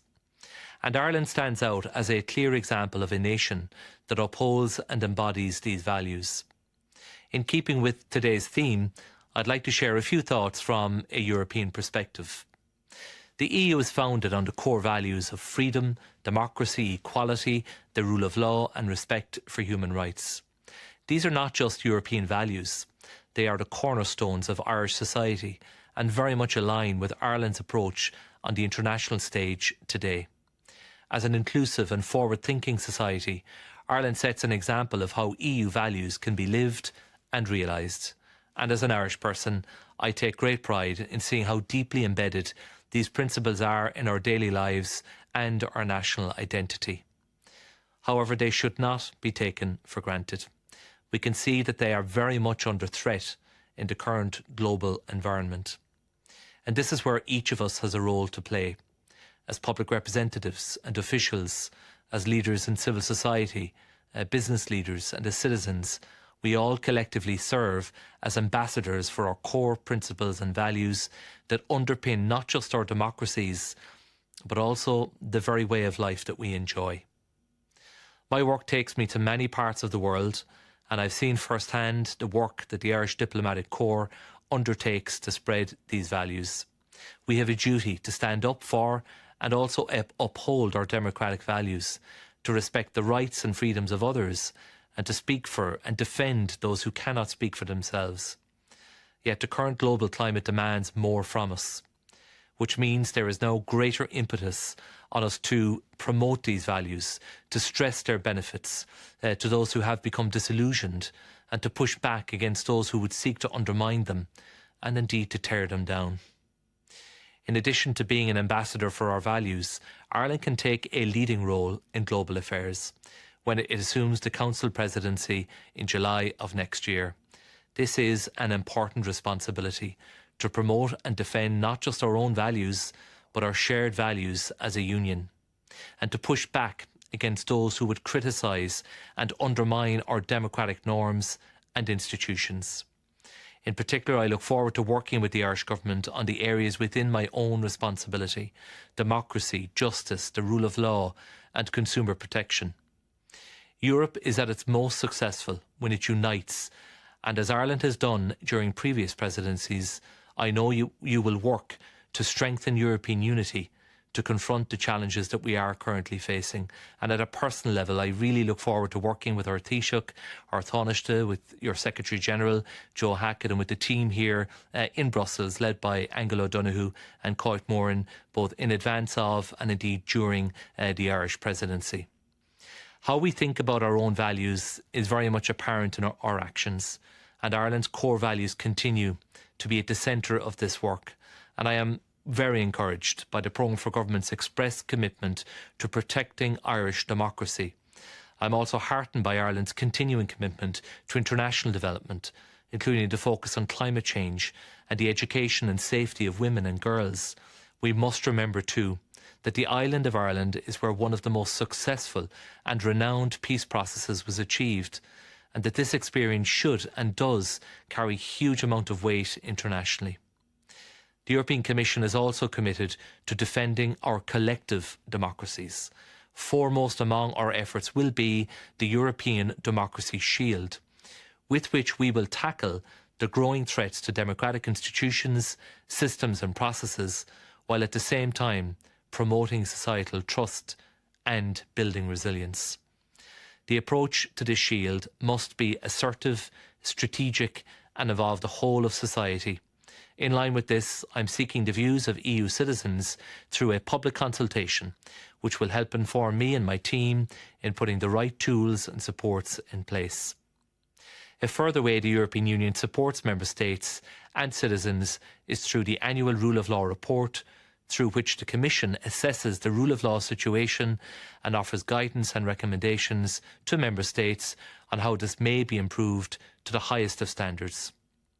This Global Ireland Summit takes place at the beginning of the new government's mandate. So let me also extend my best wishes to all involved in the Department in advancing Ireland's foreign and trading interests in the coming term. To conclude, my core message is this.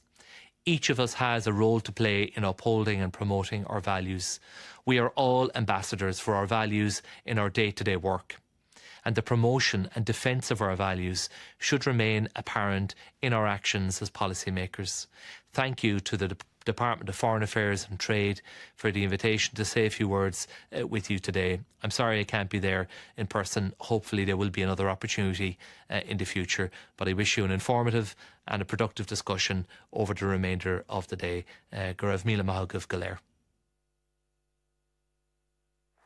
Thanks to European Commissioner for Democracy, Justice, the Rule of Law and Consumer Protection, Michael McGrath, for that. Now, that brings us to our final session of the day on Ireland's values and interests in a changing world. And please give a warm round of applause and welcome to the stage Neil Richmond, Minister of State for the International Development and Diaspora, Art O'Leary, CEO of the Electoral Commission, Sarah Pantuleono, CEO of ODI Global, and Dr. Gráinne Healy, Projects Manager, Evaluator, Co-Director at Yes Equality, Chair of Marriage Equality. Welcome to the stage, everyone. Give them a round of applause. Thank you. While you're making yourselves comfortable, this morning, those of you who were here for the Taoiseach's opening address will recall he talked about a values test. And that idea that the conversations, the messaging, the positioning that you used in 2024 should still be how you speak on behalf of Ireland in 2025. And he went on and talked about, the consistency that is required in how, Ireland and Global Ireland talks about those values. And he listed off three for those of you who were here, and he talked about values that are people-focused, with a firm commitment to human rights and to equality, be that gender, race or sexual orientation. He talked about values that believe in a commitment to equality of opportunity and humanitarian assistance to the most disadvantaged around the world. And he talked about a third value, which was a commitment to the United Nations international law, fundamentally the pursuit of peace and security. And as all of you will probably have noticed, this word values has come up in every session today. You'll have heard the Taoiseach say, and I'll quote, "Now more than ever is a time to stand firm for values and stay true to our beliefs, even if others step back. Ireland will continue to engage." And so what we want to try and do with this panel is pull all of that together in terms of what do values mean, but also how does that conflict or how does it complement Ireland's interests, and what are the implications and impact for diplomacy, for democracies, for society in action, for our economies. And so with all of that, and maybe Minister to kick-start us, when you think of values, what does it mean to you, and what do you think Ireland is best known for when it comes to our values on a world stage? Delighted you repeated what the Taoiseach and Tánaiste just said, because most importantly, I'm not going to contradict them for a second. But I will have to come up with a different way of saying the same thing. No, I think, in all seriousness, I think, Anya, this is a time for Ireland. Really is. A time for Ireland within the European Union and across the world, where we can actually show what it means to have a value-led foreign policy. Because it's not just our foreign policy that's values-led, it's everything that we're trying to do throughout our society, both domestically and abroad, and how we demonstrate that. And we are good at that. It's about demonstrating in an accessible way what we're doing here, what we're doing abroad, why we're not changing just because others are saying different things. And this is exactly the time where Ireland, and Ireland in the broadest term, both in terms of permanent government, representational government, civic society, the private sector, can be really proud in what has been achieved, where we've come in the last 25, 30 years as a people, both in terms of peace on this island, in terms of really progressive moves as a society, in terms of our economic up, down and back up again. And why that is exactly driven by values and why we want to impart that to the world. I think we are good at it, and I think the way we do it is consistently, rather than shouting loudly in one forum and then going in behind closed doors to a different room and saying something totally different.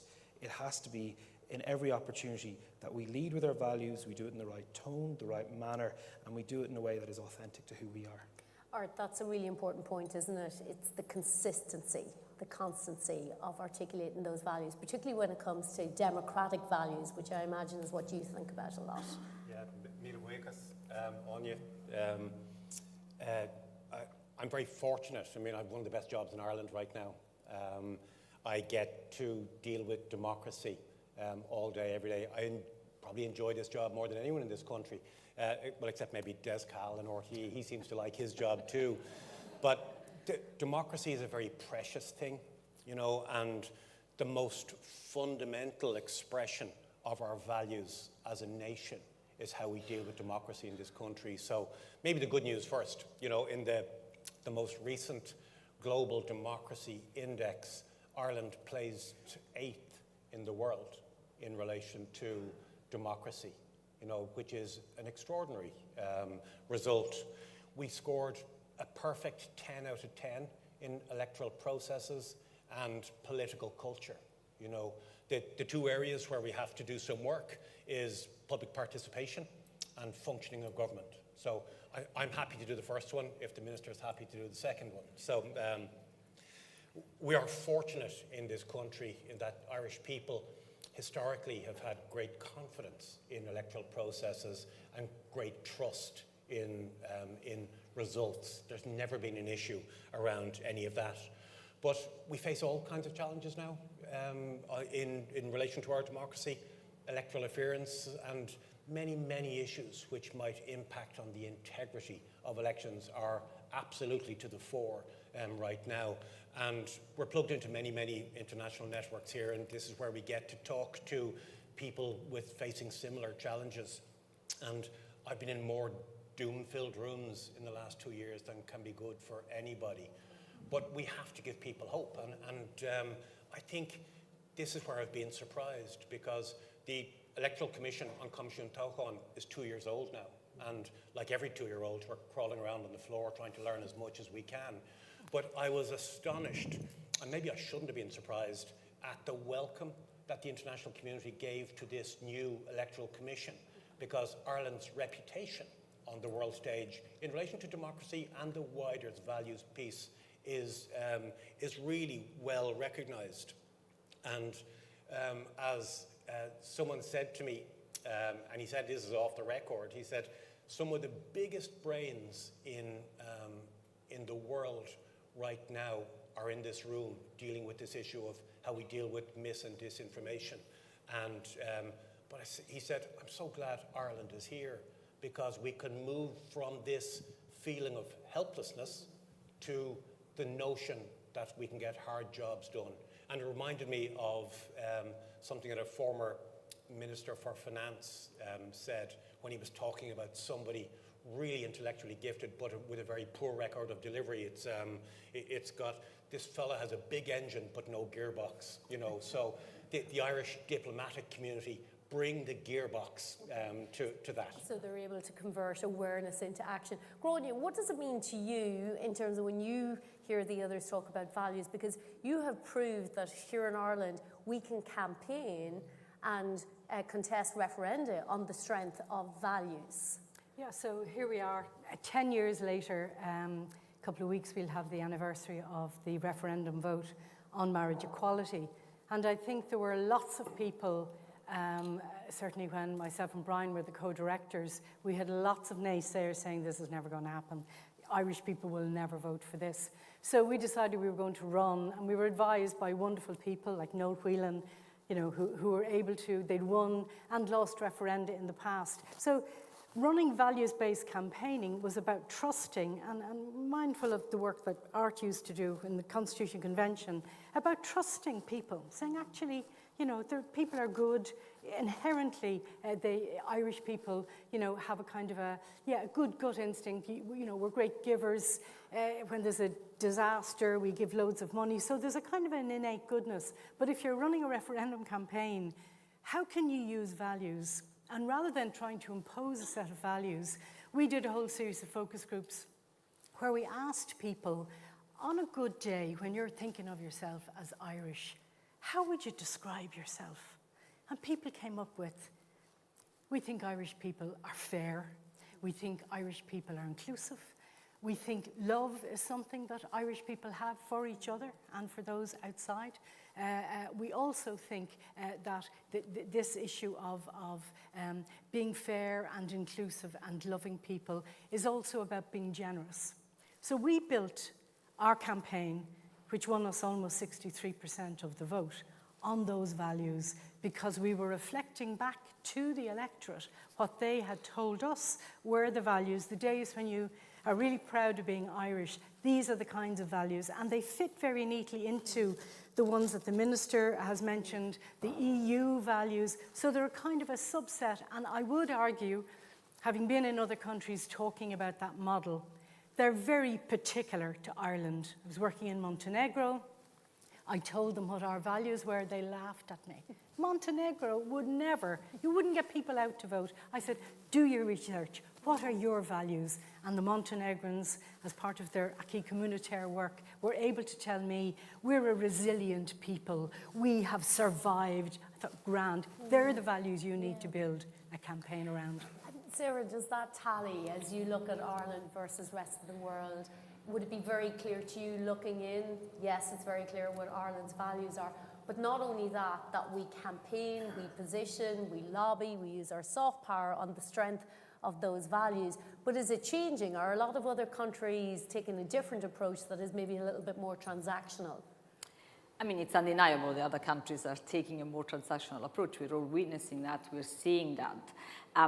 Definitely over the past few years, we've seen a pushback against rights that we thought were a given. We've seen the rollback of gender rights in so many different places. We've seen about 60 countries where there's been a rollback in legal or policy terms. We've seen, obviously, countries, roll back on climate commitments. We're obviously seeing a lot of countries where democratic institutions are under pressure. We have a staggering number of countries that live under autocracies right now. But I would also say that this is not an irreversible trend. I think what we're seeing is what happens, some colleagues at ODI have called it the age of unraveling. I've been referring to what has happened before the Second World War, where Gramsci used to write about the interregnum, is that phase where old institutions are dying and new institutions struggle to come forward. And we have institutions that are supposed to be based on values, and we can discuss whether or not they are really based on values because many contest that. institutions, obviously, particularly in the multilateral sector, like the United Nations, but, wider institutions have been in place for 80 years, many created when, countries were not even independent. So in the context of this, crumbling, if you want, of, a certain institutional setup, worldwide, I think Ireland has been consistent and committed.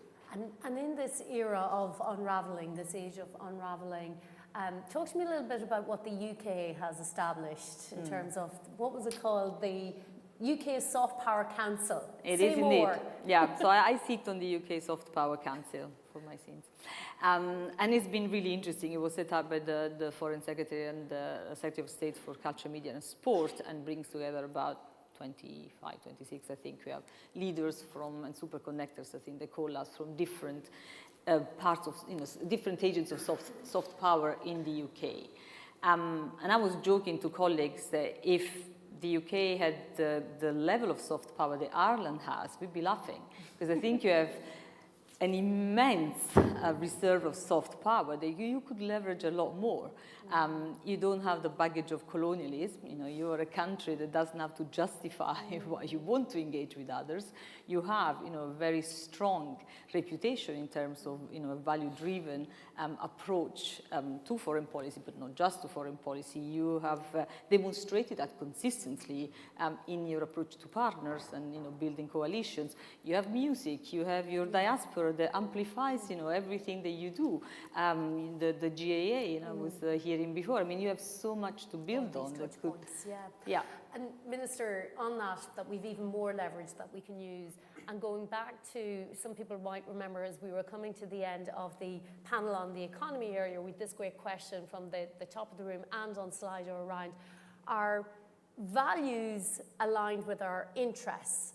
And I suppose, is there sometimes a creative tension between them when you have to go into a room and potentially you're lobbying for a trade deal, but the recipient is maybe also someone you want to have a quiet word with them about human rights issues or maybe DEI initiatives, and how do you straddle both? Do you have to make binary choices sometimes of, well, in this meeting, we're going to talk interests, not values? And that's a really difficult part of doing this job, be it as a government minister or as an ambassador, or indeed anyone in a boardroom going into certain businesses in the next couple of weeks or months. They'll find they're talking to different corporations and they were talking to 12 months ago. And I suppose it is key to remember that our values are our interests.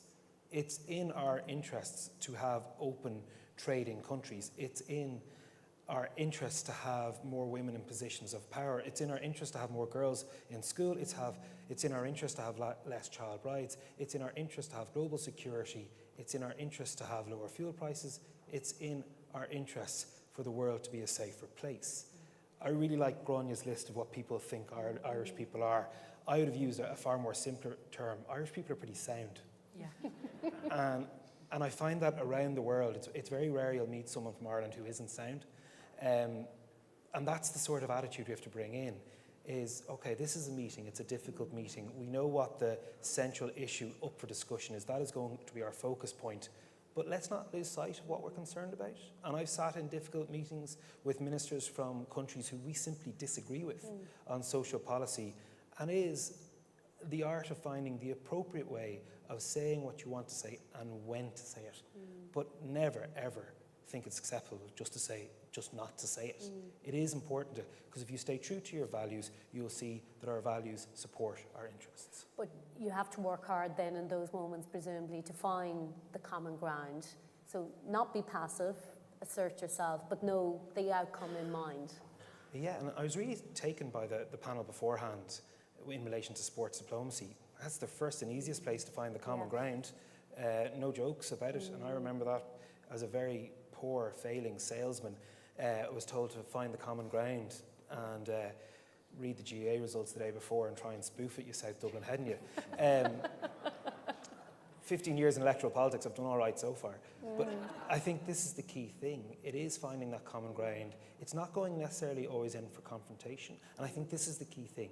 It's how you express your values. Because so many people I speak to, good people, well-meaning people, sound people, say, you have to lead with this. You have to aggressively set the tone on issue X. But if you do that, then the next 44 minutes of your meeting is completely gone out the window. You lead with what you're there to discuss, and then you bring in everything as part of it. So when you leave, you have stayed true to your values, stayed true for people like me to what you were elected to fill in terms of a mandate, stayed true to the policies and principles of the Irish government in the broadest possible terms, but you've got your point across in a way that might actually impact change or have influence.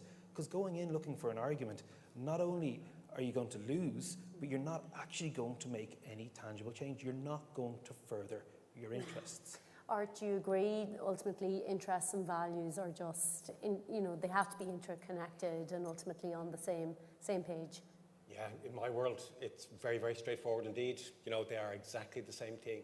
Your values are your interests. And we had an interesting situation in advance of the recent elections. It just happens to be that in the first 18 months of the Electoral Commission's existence, every single election which is possible to have in this country happened.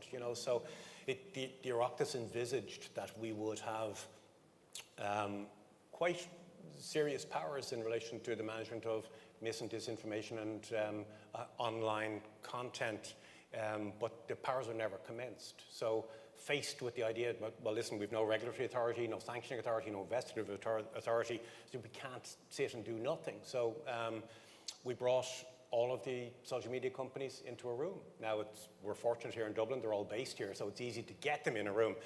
And in 2 weeks, we hammered out a framework that was a set of behaviours which were expected of the social media companies and of candidates in the election as well.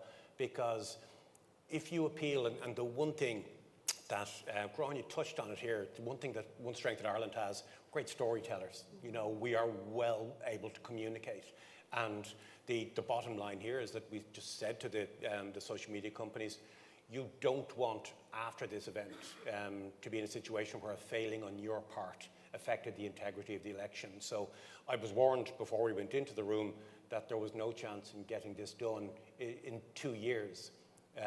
But without recourse to West Coast lawyers, we hammered out a wording that everyone was happy. And again, we can't be complacent, but it is this soft power, this appealing to the goodness in people that they will recognise. And these are hard-nosed commercial organisations, but they do good work. Gráinne, before I bring you in, if we can just pull up the QR code again, just to take your questions on Slido. I have the iPad here in front of me, and we will come with roving mics as well in the next kind of 7-8 minutes. But Gráinne, when you listen to all of that and the Minister acknowledging there, these things can be hard, and it's how you go about it and gaming it out.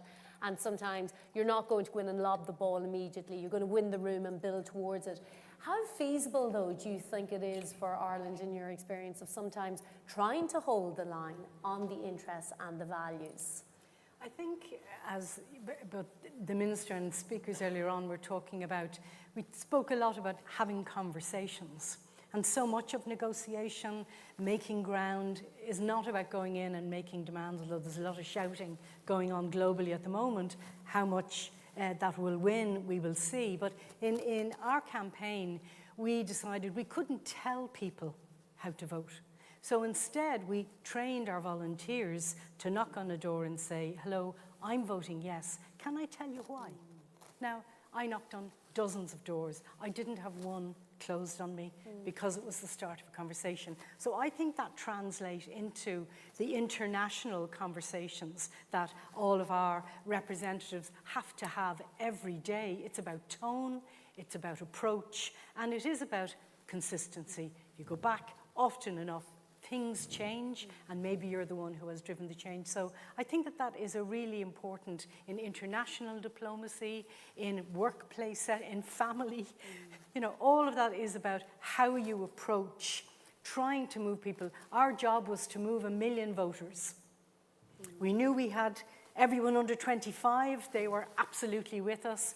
Everyone over 60 had questions which we had to answer. That 1 million in the middle were about having a conversation so that we had a Mrs. Smith in Mullingar, and every message we put out, every press conference we held, what would Mrs. Smith in Mullingar think about that? And that was a crucial moving of hearts and minds to a position that even 2 years before, the polls were saying, you'll not do this. So I wouldn't underestimate that. Yeah. Sarah, when you listen to that description from that referendum, you know, boots on the ground, you might have heard the Taoiseach talk about the progress of opening up more offices around the world, like, again, boots on the ground, being in the rooms where it happens, having the conversations. Is that an old approach? Does that in any way feel in any way outdated? Because I ask only because, you know, Simon Harris again this morning, the Taoiseach, he talked about we are an optimistic people by nature, but not naive to the global and domestic challenges we face. So do you think Ireland is keeping pace with the needs to kind of evolve, do these things differently? Does that old approach still apply?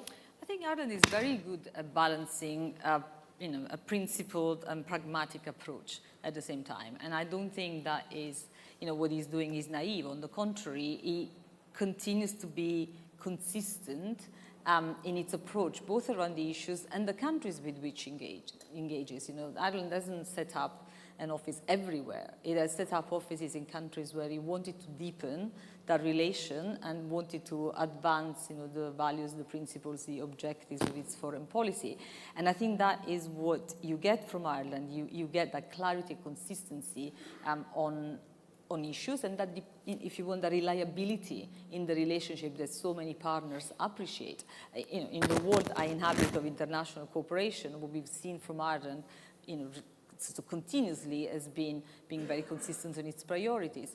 Hunger, a shared story, not something sort of picked, and that makes it very relatable, makes it clear to others why that is so important to you.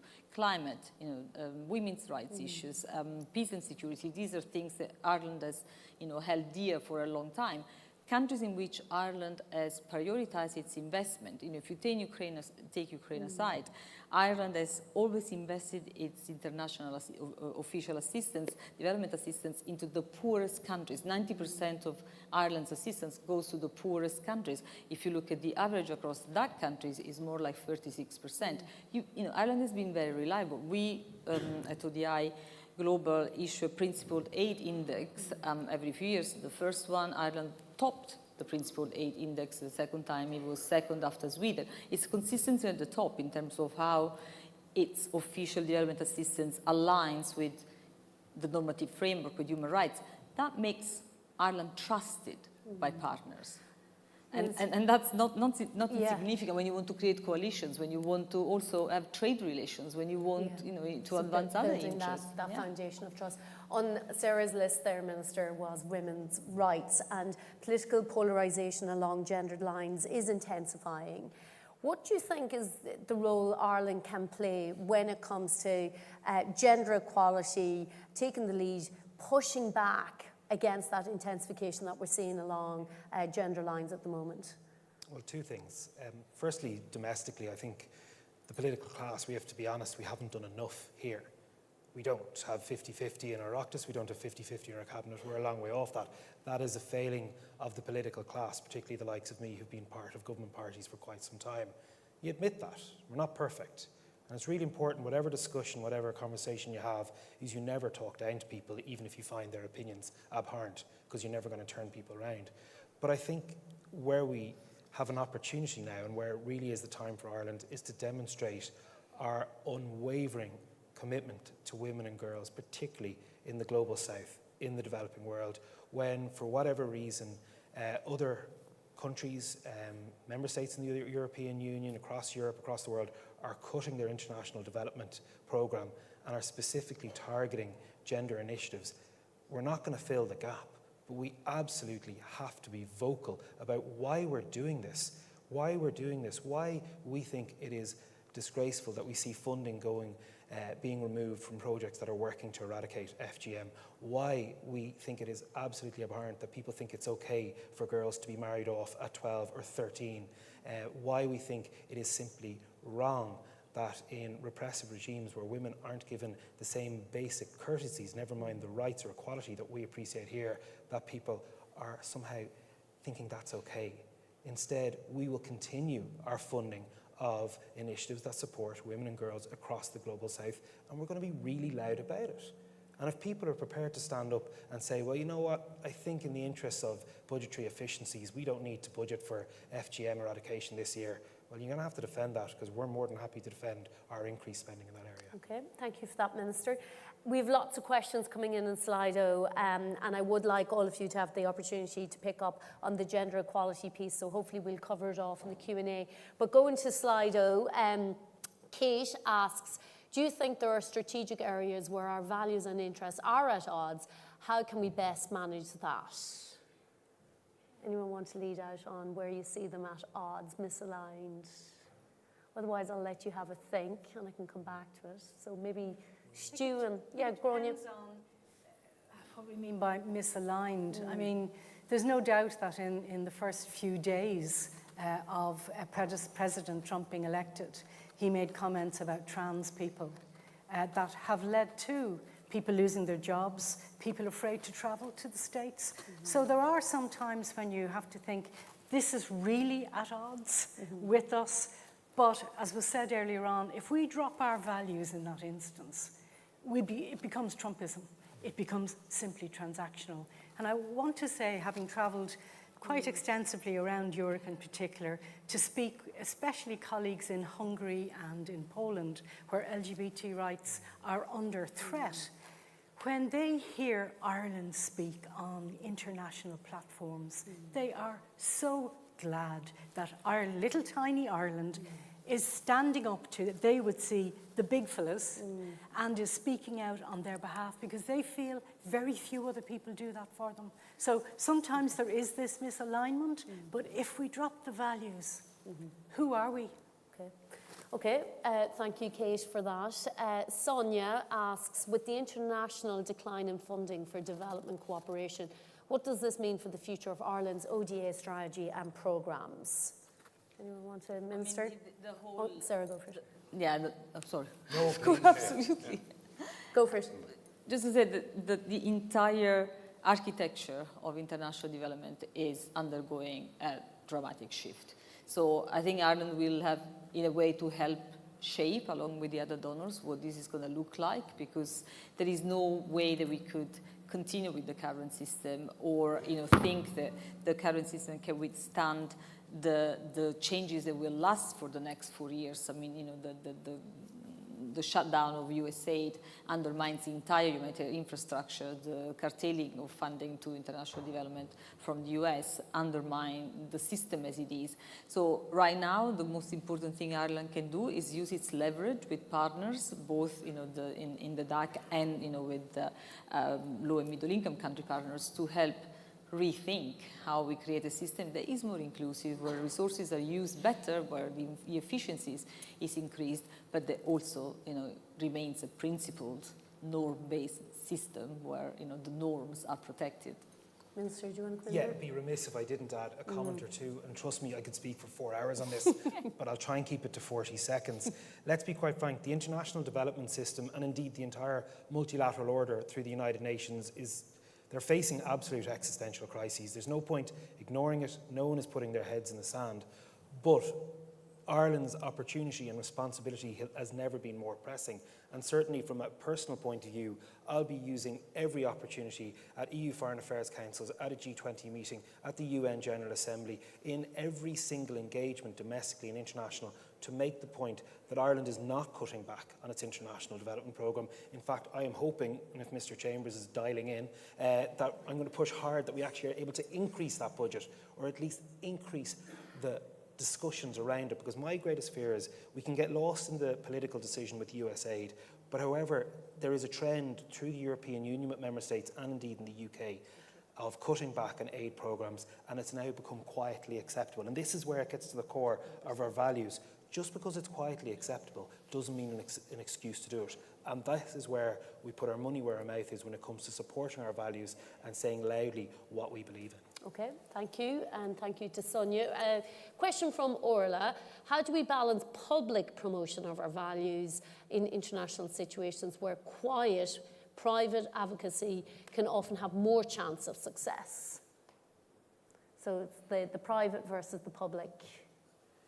Art, yeah? Yeah, it's where the work is done. You know, most of the work done by people in this room happens behind closed doors, you know, and but as the Taoiseach said this morning, that if you are true to your values, then that's an internal question that you have to ask, because it can be messy. I mean, drafting agreements and consensus and declarations and treaties is long and boring and important work. It inevitably will happen behind closed doors, so it's important that that work carries on too. Sarah? Yeah. Just to add one thing on this, we were talking about what Ireland can do when it comes to women's rights. One of the things that worries me the most is the level of norm spoiling around gender equality that is happening at multilateral level. We see that, you know, in the context of the UN so much, where, you know, the wording in agreements, the wording is so critical, and that is a very important role that Ireland can play to make sure that, you know, it leverages its coalition building, you know, its alliances, its ability to work, and, you know, the trust that it has to bring on board others to make sure that we, you know, hold the line tight and prevent this constant undermining of established norms. Okay. Give me a show of hands if we have questions in the room. Otherwise, I'm going to take one or two more from Slido. Okay, that's okay. I'll keep going here. Art, this is probably one for you, because you reference misinformation, disinformation. Charles asks, what can be done to limit growth of echo chambers, filter bubbles, disinformation and falsehoods via social media that drives beliefs and values of many voters? Yeah, it is a big challenge. I mean, I speak to my counterparts all over the world all the time, and we have all very different types of electoral systems, but it is one issue of shared concern, floats to the top of every agenda. What action can you take? And like all complicated issues, there isn't one single piece of action or one thing that you do in order to solve the problem, but there is, it's multi-layered, you know, and I think we have to be a little bit careful as well. Things that we think are important sometimes aren't capturing the public imagination in the way that that sometimes if you're in the center of these issues, you think it is. So if somebody with 2 followers posts something abusive on X, does that mean that the entire might of the state comes along and to pick an argument? You know, the Streisand effect is very important here as well. So we just have to be a little bit careful about that. But like I said earlier on, some really, really great brains are involved in working on a toolbox of solutions in this, and we hope to get to apply all of them in the electoral events in the years to come. Okay, thank you for that. Leisha, what do the panel think could be the biggest challenge or challenges to Ireland's values abroad and at home in the coming period? Anyone want to lead out in that? One challenge or Gráinne? I think just speaking around LGBT rights, I think the growing negativity around that whole narrative, particularly as I've mentioned around trans, but not just. I would love to see Ireland, as we move into the presidency that we were talking about earlier on, of really taking a lead position with our other EU colleagues, specifically around the protection of rights for those minorities. The other one, I think, and just to come back on the gender equality issue, you know, we are known to be a country. We've had 2 women presidents. We have some fantastic women leaders, some of them in this room. But, you know, at the end of the day, even within Ireland, at current rate, you know, it'll take 60 years for us to actually have equality of women in representative politics. It's too long. I'll be long gone, and I've been fighting for this for the last 50 years. So there are some things that even at home, in order to be able to speak abroad, we have to turn the volume up and the action to really reach those targets. Sarah, very briefly. I think the other big issue is around Gaza. I mean, Ireland has been incredible in its, again, being committed and vocal and consistent with the international normative framework. But even if you just look at the EU, that's not the case. And so, you know, balancing that voice with the context in which it operates across the EU is going to be challenging. I'm going to give you 20 seconds each to leave us with a final call to action and words of wisdom, and then the Minister is going to close us out. But Gráinne, what would you like to leave the the audience with it, here in the room and online on Ireland.ie joining us today? I think we've already mentioned, some of the things I would love to see the presidency taking up. I think Ireland does play way above its weight, and I think continuing to do that and continuing to use both the soft power, but also moving into the presidency, that's not a soft power, that's huge power. So using our values to draw in the kind of gathering of consensus and support that exists, to see those values. And we talked earlier on about if we go for the most marginalised, as Ireland does in its overseas aid, we will look after those in the middle, but the marginalised first. Okay, thank you. Sarah? I would say continue to believe in brand Ireland. It's a really strong brand, and leverage the voice that you do have, supported by relevant funding and alliance building, because you can build those alliances. Okay, great. Art? 40% of people who didn't vote in the last election felt that politics was nothing to do with them, that they didn't know who to vote for, or that their single vote didn't count. So I'd appeal to everybody in the audience and watching, for the next election, the presidential election, bring everyone you know to the polling station, and have that conversation about the importance of voting. Your vote is your voice. If you don't vote, then you allow somebody else to speak for you. Okay, very good. Minister, I'm going to give you the last word now in a moment, but give it up for all of our panellists. Gráinne, Sarah, Art. Minister, you can make your way off. Minister, you have the difficult job now of trying to pull all of that together and close us out. So you have the final word. Thank you, Minister. Ladies and gentlemen, from the outset, could you please join me in giving a sincere thanks to Anya Kerr for such an amazing job as MC.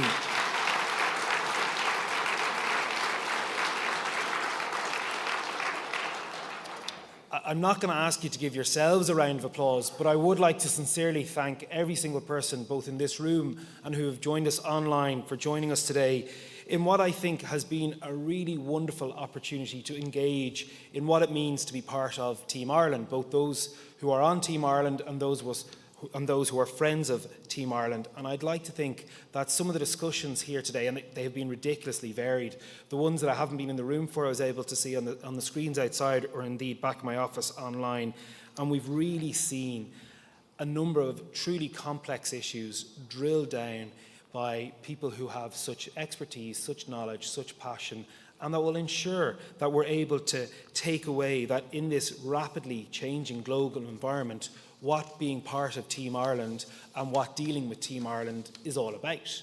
It's not necessarily straightforward, but as a small and open country, partnerships, respect for international law and the rules-based order, and the multilateral engagement are the hallmarks of our approach. We believe that the adherence to these principles offers a firm basis to develop meaningful and mutually beneficial international relationships. Ladies and gentlemen, as you know better than me, we are now in the final year of Global Ireland 2025. The government is absolutely committed to elaborating a new Global Ireland 2040 strategy, which will provide an overarching strategic framework to Ireland's international engagement for the period ahead. And trust me, the period ahead is going to be extremely interesting. The period that has just passed has been ridiculously interesting, a lot more interesting than perhaps many of us expected it to be. I'd like to close on a particular line to our ambassadors, our heads of missions, our consul generals who have joined us here today, and indeed their team and all those who work for Team Ireland abroad at the moment.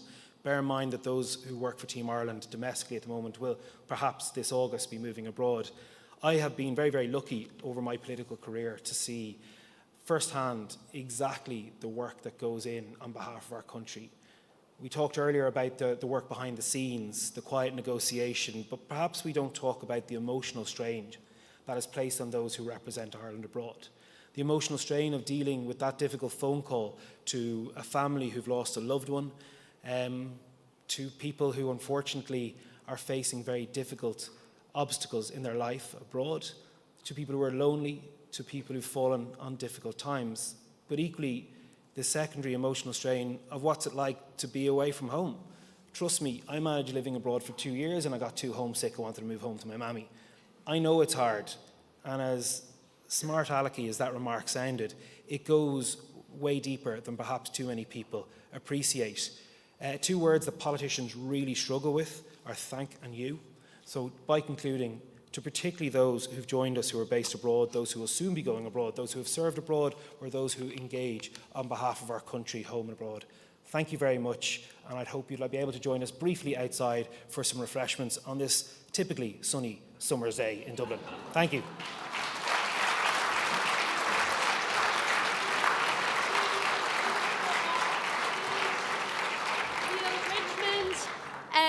Thank you, everyone, for your engagement throughout the day. Thank you to all our speakers, panellists, ministers, Taoiseach, Taoiseach.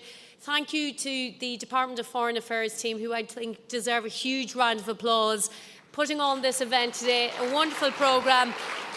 I hope we did what we said we would do this morning when we started here back at 9 o'clock this morning. We talked about hopefully inspiring you into further action, that you would leave here feeling even more informed, but a sense of connection with like-minded people in this room. And we talked about the idea of an energy transfusion. I hope you all did get something from all of the amazing conversations up here today.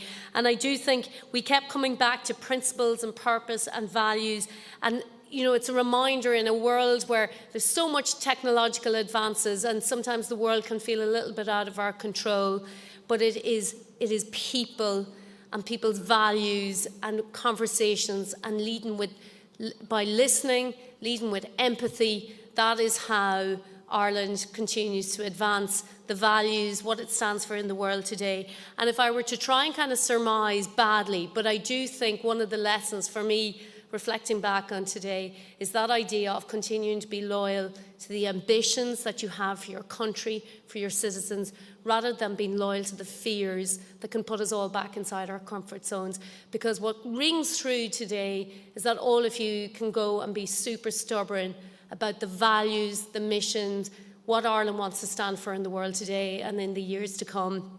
And I hope all of you, as you go out there, and the Taoiseach talked earlier about, go proactively, don't be passive. The President talks all the time about be the arrow. Don't be passive. Go out and influence the change you want to see in the world today. So with all of that, it has been a privilege. Thank you so much for all your questions and engagement. That was this year's Global Ireland Summit. And all you have to do now is go out those doors and have a lovely drink out in the lobby and talk to each other and network and have a fabulous time in the Dublin sunshine. Thank you so much, everyone. Have a great rest of day.